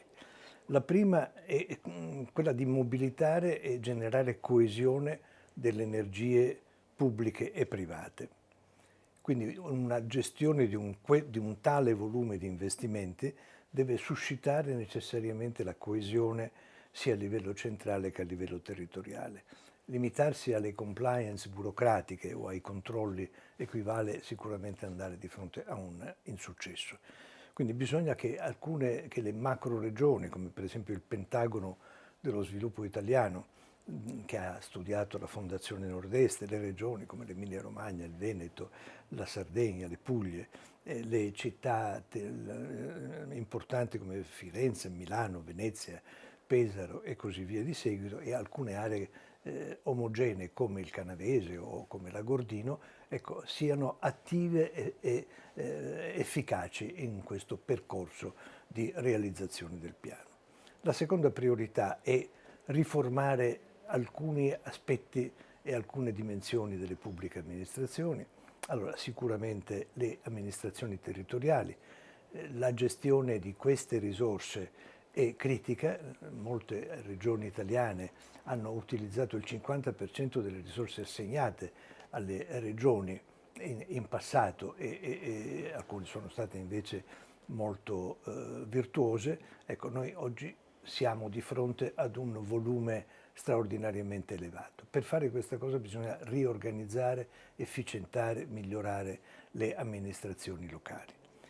La giustizia civile è un punto chiave, l'attrazione degli investimenti è limitata dalla lentezza e dalla farraginosità della giustizia civile, e il tema della scuola e della formazione è un tema centrale.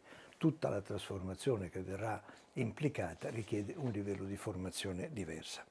La terza mission impossible, o la terza priorità, è la rigenerazione delle organizzazioni produttive. Cambierà fondamentalmente la struttura dei settori, l'organizzazione della produzione, il rapporto con le catene del valore internazionale, e su questo bisognerà molto lavorare. Allora queste tre emergenze richiamano la questione organizzativa italiana. Bisogna superare i punti di debolezza dell'Italia delle organizzazioni e valorizzare i punti di forza.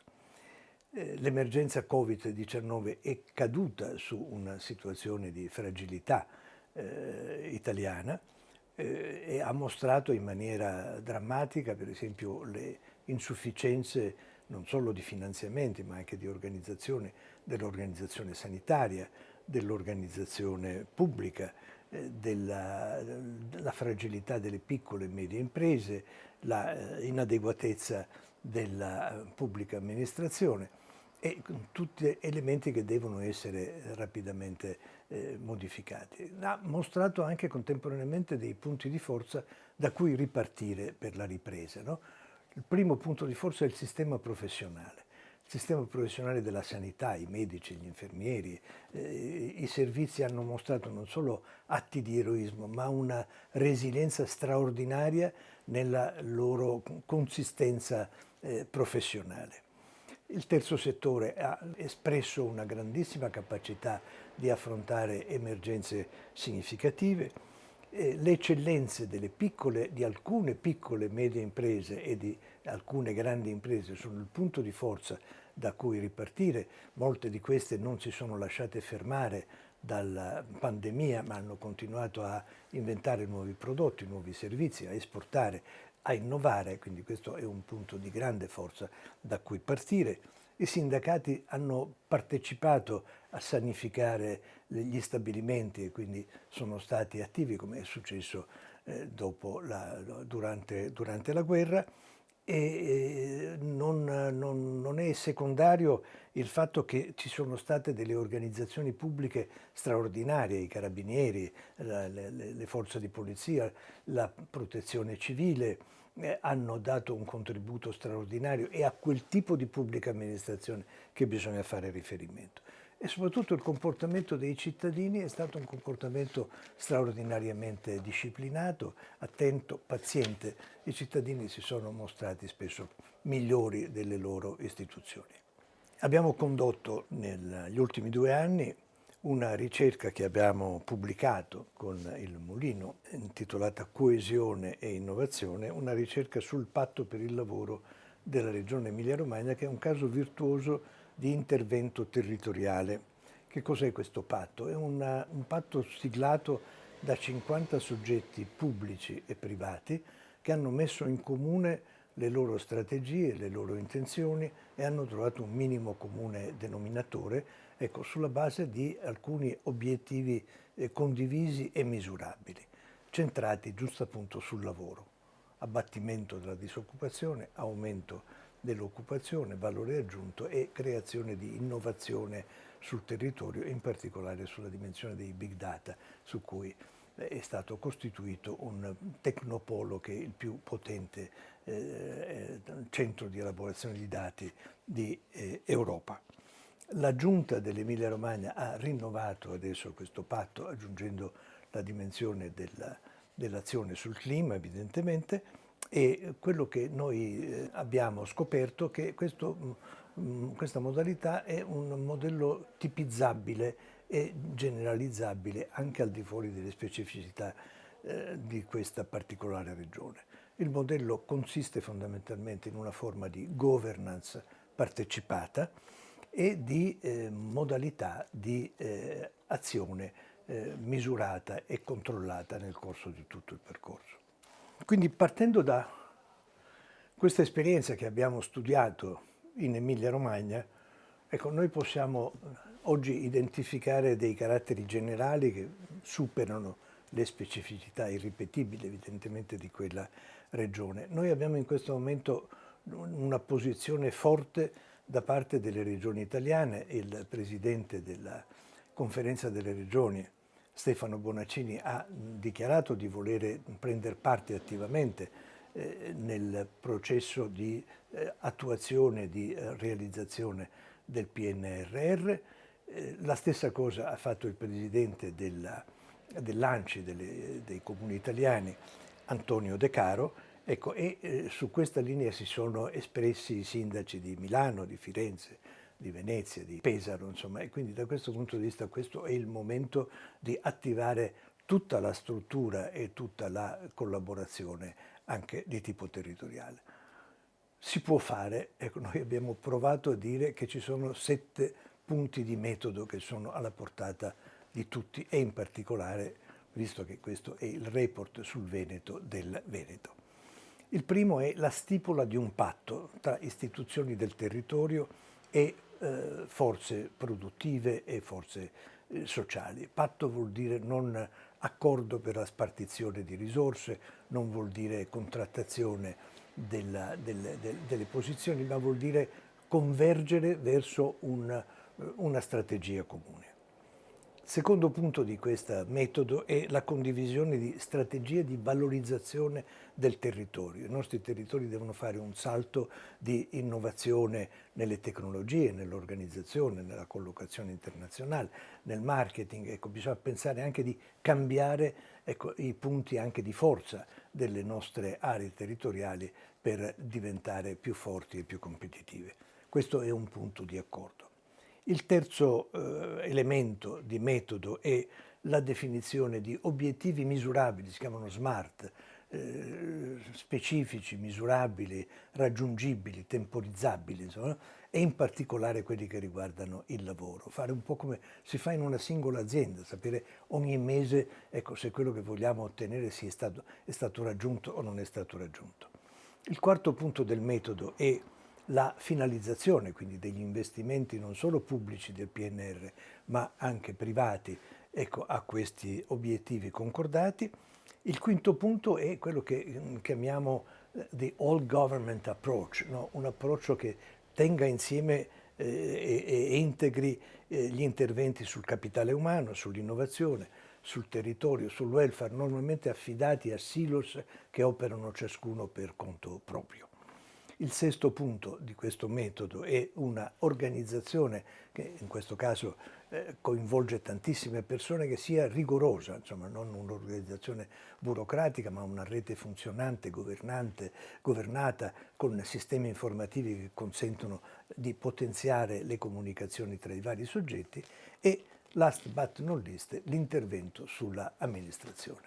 Tutto questo non si può fare se le amministrazioni pubbliche centrali territoriali non cambiano se stesse, non si possono cambiare tirandosi su per i capelli come faceva il barone di Munchausen. Bisogna pensare a un processo di cambiamento. Questo processo di cambiamento deve essere mission driven, proprio la situazione di emergenza ci aiuterà a fare questo, ecco, orientati a questo obiettivo. Le strutture, l'organizzazione, i processi, l'informatica, il sistema professionale, lo smart work, ecco, deve essere ripensato e modificato. Le pubbliche amministrazioni italiane lo possono fare.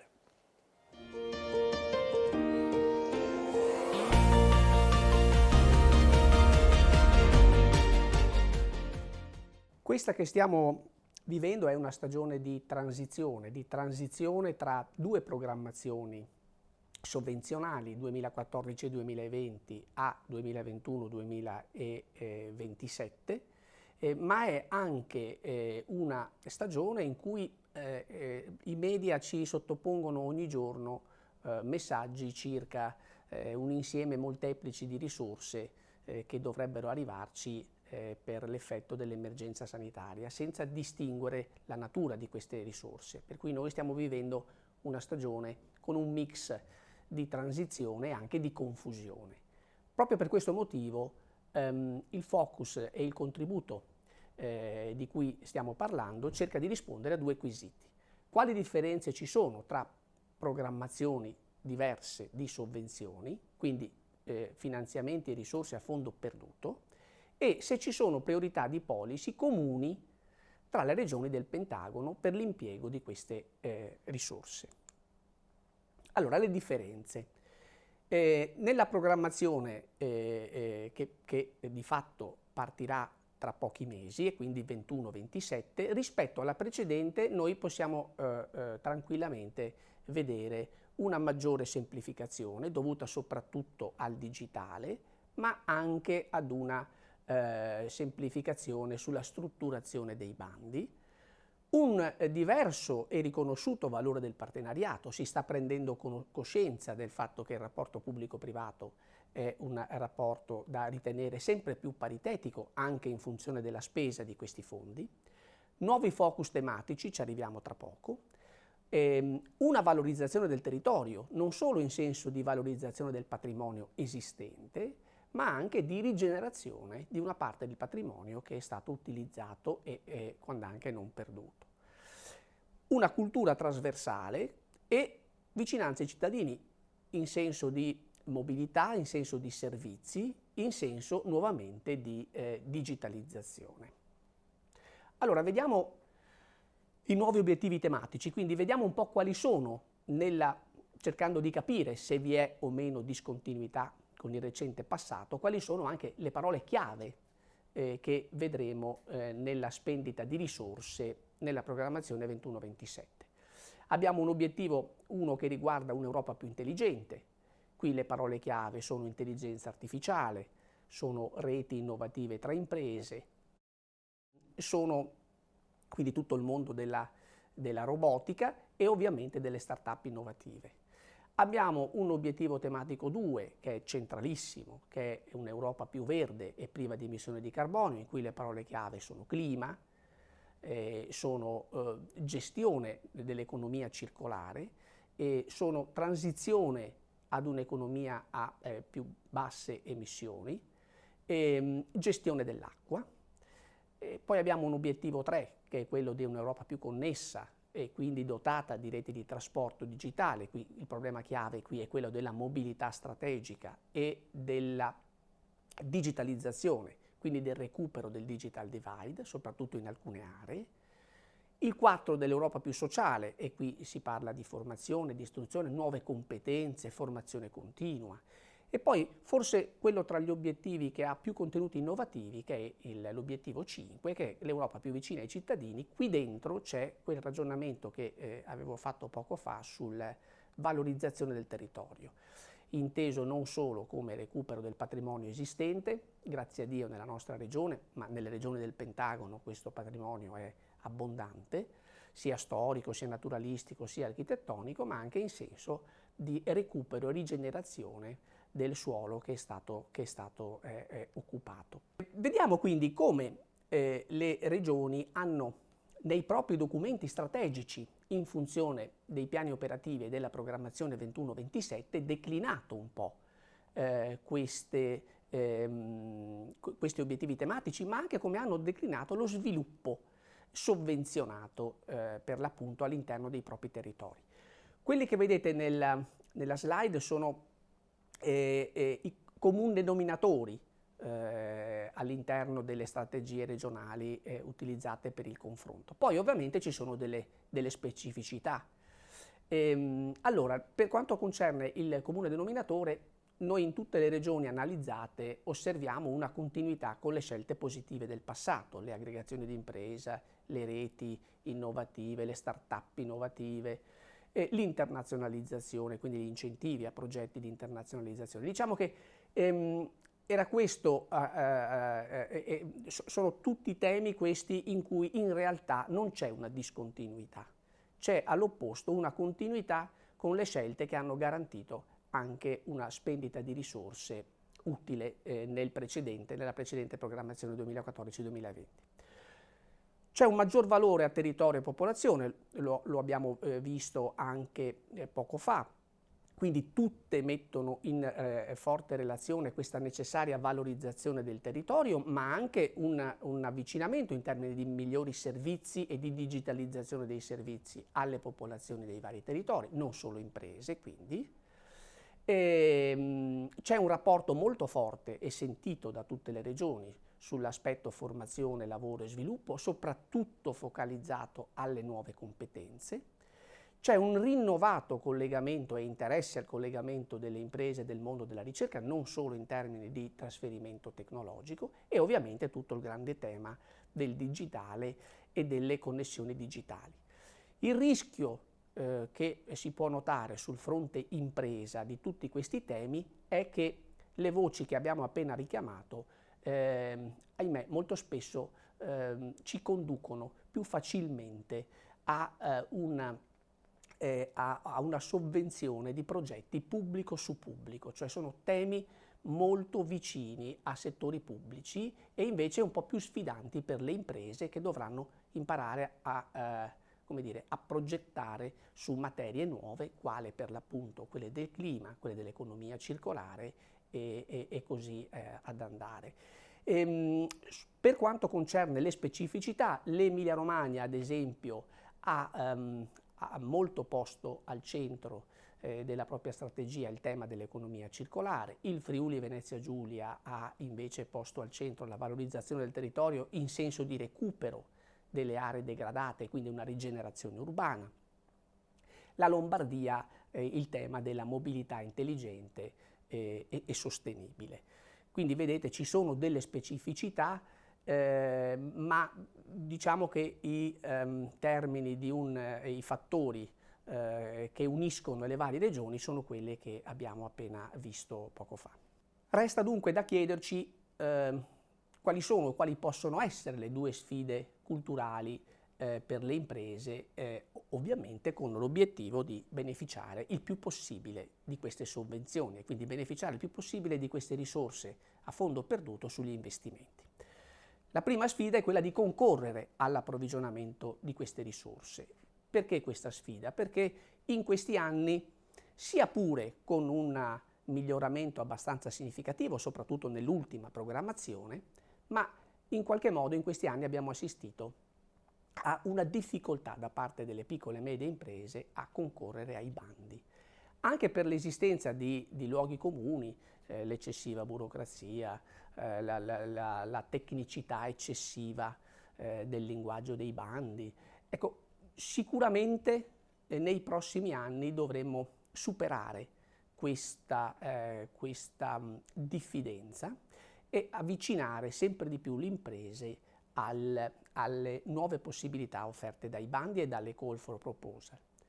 L'altra sfida è quella di, invece, forse ancora maggiore rispetto alla prima, di avere un nuovo approccio verso queste risorse, tentando di abbandonare una volta per sempre l'abitudine di dire beh, c'è un bando e quindi in qualche modo produco, mi invento un progetto, ma invece rovesciare la situazione e dire progetto o predispongo una serie di progetti di investimento e poi solo a quel punto verifico quanti e quali bandi facciano meglio l'utilità di questo progetto. E qui dentro c'è una ulteriore sfida, che è quello di attivare una nuova competenza, che è quello del fundraiser, quindi del soggetto che all'interno di un'azienda come dire, fa in modo che i vari progetti che quasi quotidianamente si vengono a concretizzarsi siano anche supportati da fondi e da sovvenzioni. Ecco, io credo che queste due sfide caratterizzeranno il prossimo periodo della programmazione dei fondi strutturali, con un perimetro che è quello che ci siamo appena detti, di regioni che pur con qualche specificità affrontano questa fase di sviluppo post-emergenza sanitaria con delle linee comuni e innovative.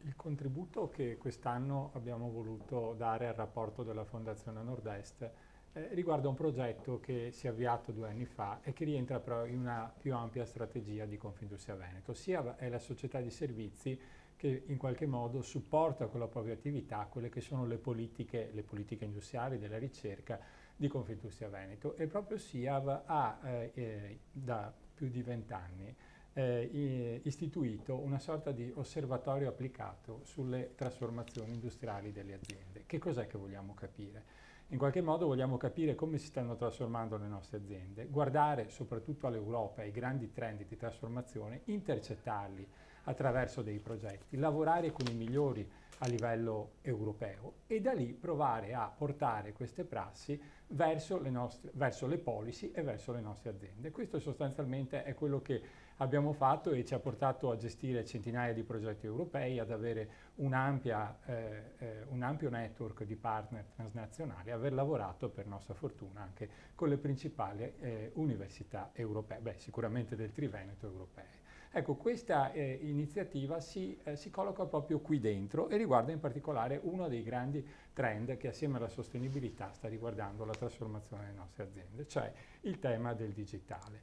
E perché ci teniamo tanto sostanzialmente a guardare quello che sta succedendo, a supportare le aziende? Ma perché stiamo vedendo una trasformazione molto veloce da parte di queste imprese e dobbiamo sempre partire da focalizzare qual è il punto di partenza. Noi davanti a noi abbiamo un tessuto imprenditoriale con un altissimo tasso di imprenditorialità, un imprenditore su 10 abitanti, quindi necessariamente abbiamo sostanzialmente imprese di piccole dimensioni. Ma l'altra cosa che deve essere ben chiara è il fatto che noi abbiamo sostanzialmente delle aziende B2B, quindi aziende che non parlano col consumatore finale, con il mercato finale. Quindi diciamo un po' tutta la trasformazione di queste imprese è avvenuta a partire in qualche modo dal cliente, spesso dal grande cliente che ha portato queste imprese verso l'internazionalizzazione, quella che viene chiamata la localizzazione in altri mercati e sicuramente anche tutta l'innovazione. Bene, questo che era il paradigma con cui si sono sviluppate le nostre imprese fino a una decina di anni fa non è più un paradigma sufficiente per essere competitivi in questo mercato e quindi sostanzialmente le sfide per queste aziende sono aprirsi verso altre fonti di conoscenza.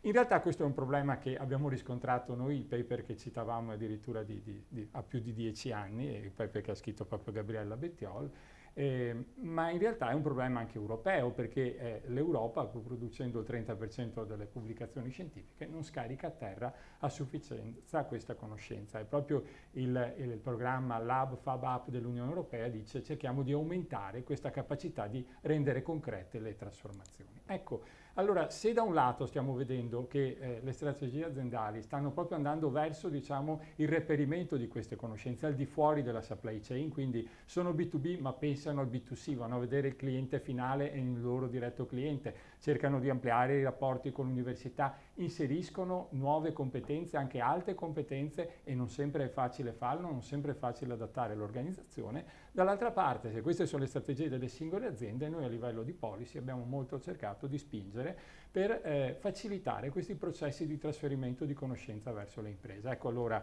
l'istituzione dei cluster regionali, abbiamo partecipiamo direttamente praticamente a tutti i cluster riconosciuti dalla Regione del Veneto, sono più di 20 e coinvolgono oltre 1500 aziende e 70 dipartimenti universitari. Siamo molto attivi nell'ambito del 4.0, sia supportando il neonato, vorrei dire, Competence Center SMAC, che dovrebbe proprio fare questo tipo di attività di facilitare la trasformazione digitale in un ecosistema 4.0, ma anche nell'ambito dell'European Digital Innovation Hub, è un bando europeo che candiderà alcuni centri o aggregazioni che potranno facilitare la transizione digitale delle imprese. Dentro a questa tematica qui abbiamo molto a cuore una serie di azioni di awareness di cui vi volevo velocemente parlare. E tra le azioni di awareness, che è diventata sostanzialmente forse un po' la nostra bandiera per quanto riguarda il 4.0, è quello che noi chiamiamo il progetto 100 luoghi di industria 4.0, in realtà sono sostanzialmente fabbriche vetrina. Che cosa abbiamo fatto? Abbiamo creato una rete di fabbriche di piccole e medie aziende che fossero disponibili a mostrare le applicazioni 4.0, quindi aprire le porte ad altre aziende, e su questa rete di 30 aziende che sono mappate nel nostro sito abbiamo sostanzialmente veicolato un roadshow che ha avuto già 9 tappe e ha coinvolto circa 1 migliaio di partecipanti a questo tipo di iniziativa. Che cosa vogliamo ottenere facendo questo? Beh, da un lato quello che è un po' il segreto imprenditoriale di questo territorio, cioè l'effetto emulazione. Dall'altro vorremmo creare, ma stiamo vedendo che si sta creando, un network di imprenditori che possano in qualche modo connettersi, perché questo è il grande valore di questo progetto. Su questo progetto vi cito alcune veloci pillole che riguardano sostanzialmente quello che stiamo apprendendo dalle fabbriche vetrina che abbiamo mappato, e quindi mi piace raccontarvi velocemente assieme a Gabriella qualche caso. Il primo è quello di Sariv. Sariv è un'azienda, una piccola azienda che fa dei rivetti, ma attraverso sostanzialmente una fortissima azione di tracciabilità del prodotto è riuscita anche a saltare su un altro modello di business. In pratica la tracciabilità del prodotto e l'analisi dei dati ha consentito all'azienda di poter essere sostanzialmente candidarsi quale fornitore di grandi brand dell'automotive e cambiare anche il suo modello di business. Non è più l'azienda che vende i rivetti, ma è l'azienda che trova delle soluzioni per connettere delle parti di plastica in particolare relativamente alle aziende. Quindi questo fatto di aver investito così tanto su questa parte di digitalizzazione della tracciabilità del processo eccetera ha portato questa azienda a cambiare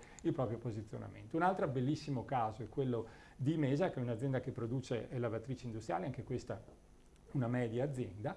Sostanzialmente l'azienda che produceva ferro, quindi produceva la lavatrice industriale, è passata a acquisire un'azienda che fa schede, quindi a rendere intelligente il proprio prodotto in un'ottica ovviamente IoT, da qui a raccogliere dei dati utili sostanzialmente a capire e a mantenere queste macchine che sono spesso installate in giro per il mondo, ma poi passo successivo a fare un altro passo logico, che era quello sostanzialmente di non vendere più la lavatrice, ma di cercare di vendere il processo di servitizzazione, cioè il fatto di vendere i lavaggi e non più la lavatrice. Ma nel fare questo ovviamente l'azienda ha dovuto effettuare un processo di forte managerializzazione, e quindi questo è un caso anche di interessantissimo processo di managerializzazione, ma anche inserire delle nuove competenze, tipo appunto quelle della sostenibilità. E loro adesso vogliono essere l'azienda che dice al mercato che usando i loro prodotti, le loro lavatrici, i tessuti che verranno lavati dalle loro lavatrici dureranno di più. Quindi ecco tutto il tema della sostenibilità. Un altro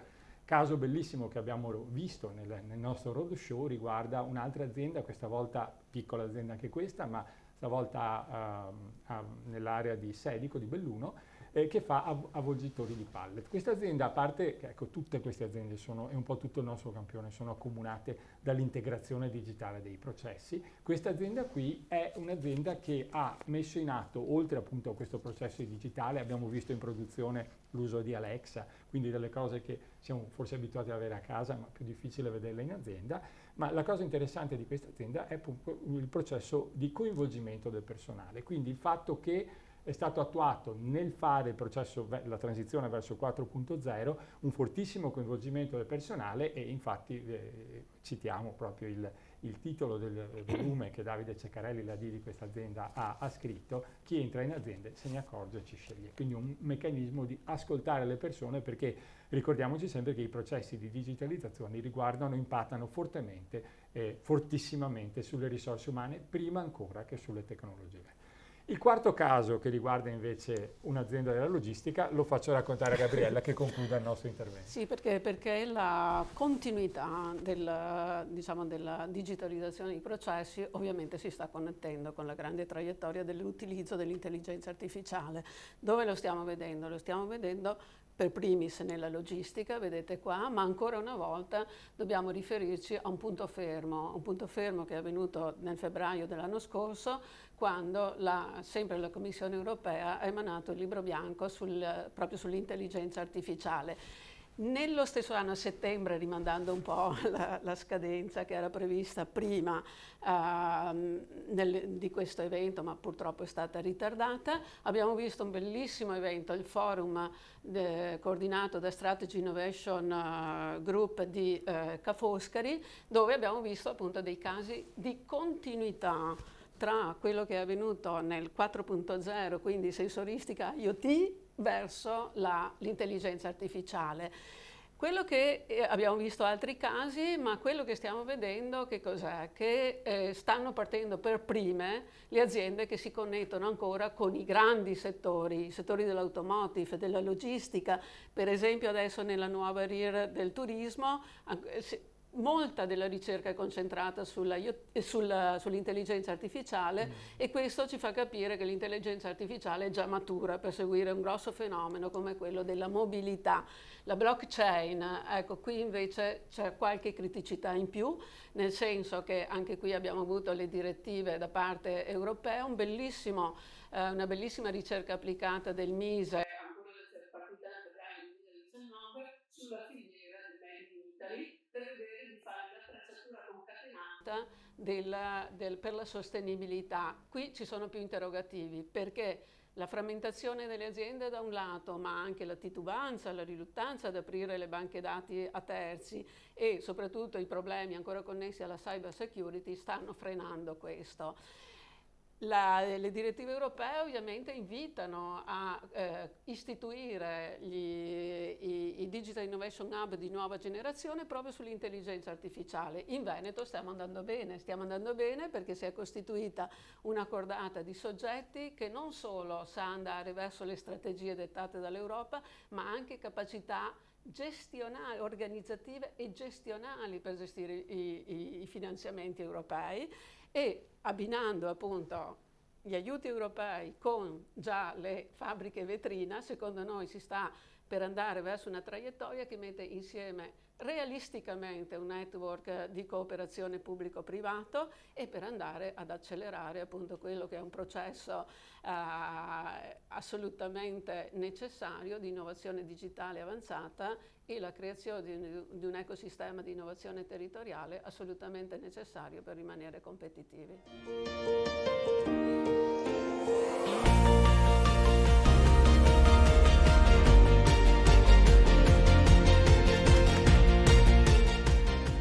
Diversamente dalle imprese di media e grande dimensione che possono contare su un'organizzazione più strutturata e su percorsi di formazione e carriera più gratificanti per le proprie risorse, per le piccole e medie imprese risulta spesso difficile attrarre capitali e capacità che abilitino al cambiamento.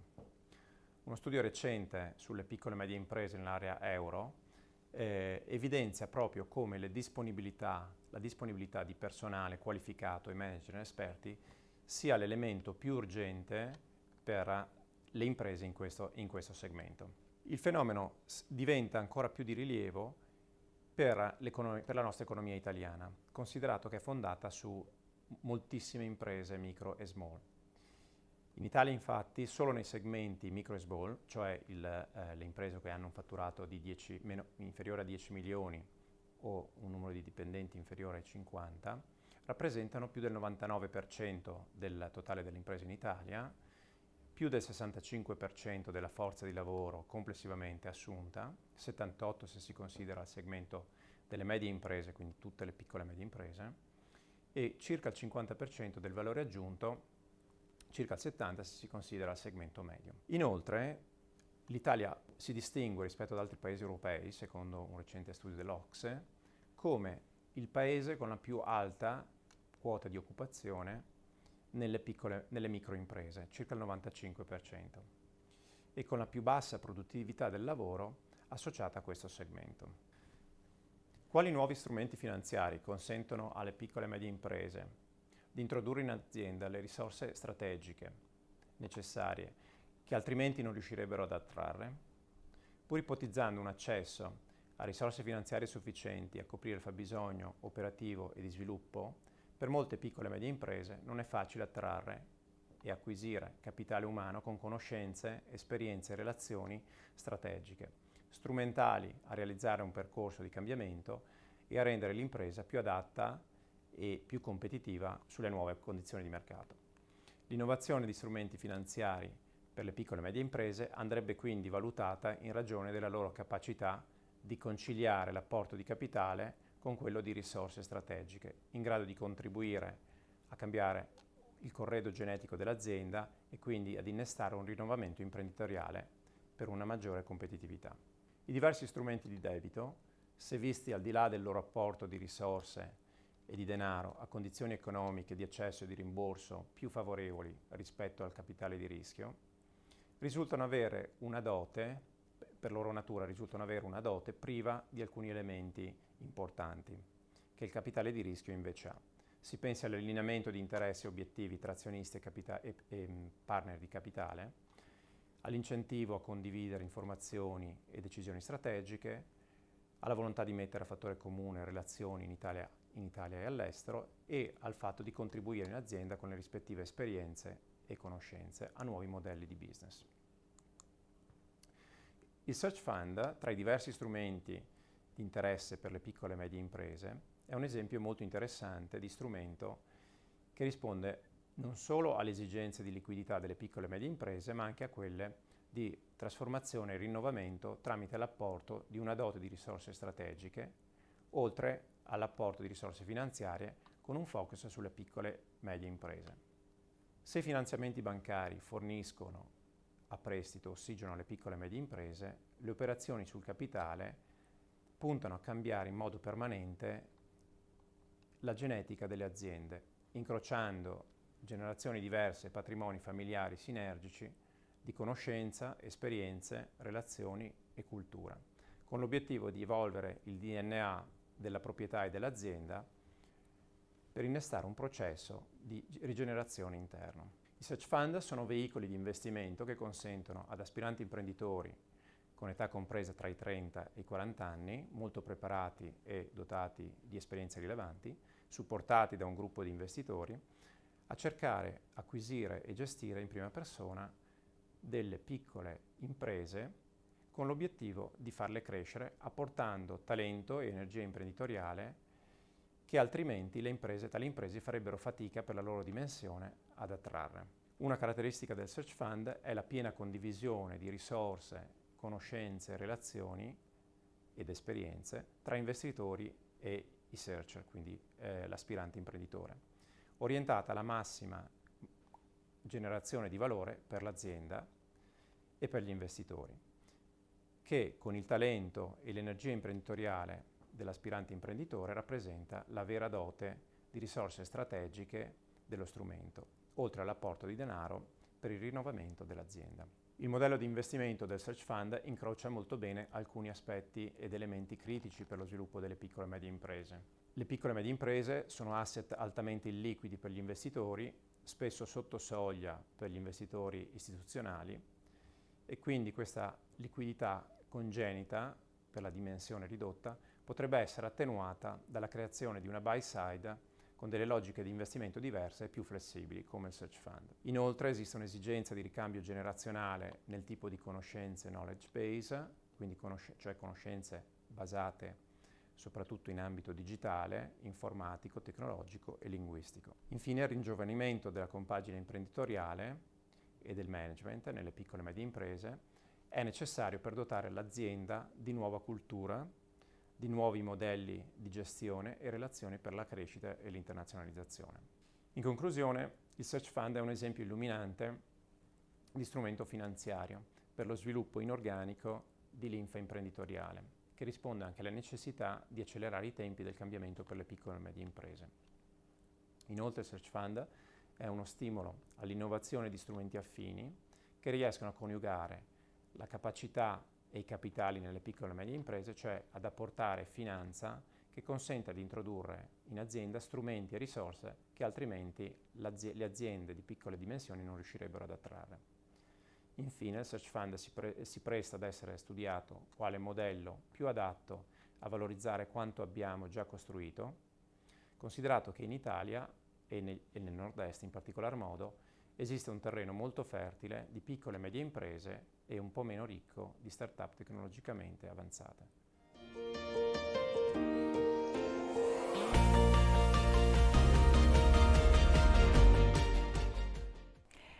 Siamo arrivati anche alla fine di questa nostra ripartenza del rapporto 2020 della Fondazione Nord-Est. Noi vi ringraziamo veramente. A questo punto confidiamo di rivederci in presenza anche con gli autori del rapporto per il rapporto dell'anno prossimo, naturalmente. Nel frattempo vi auguriamo una buonissima giornata e ripartiamo davvero tutti insieme. Grazie mille e arrivederci.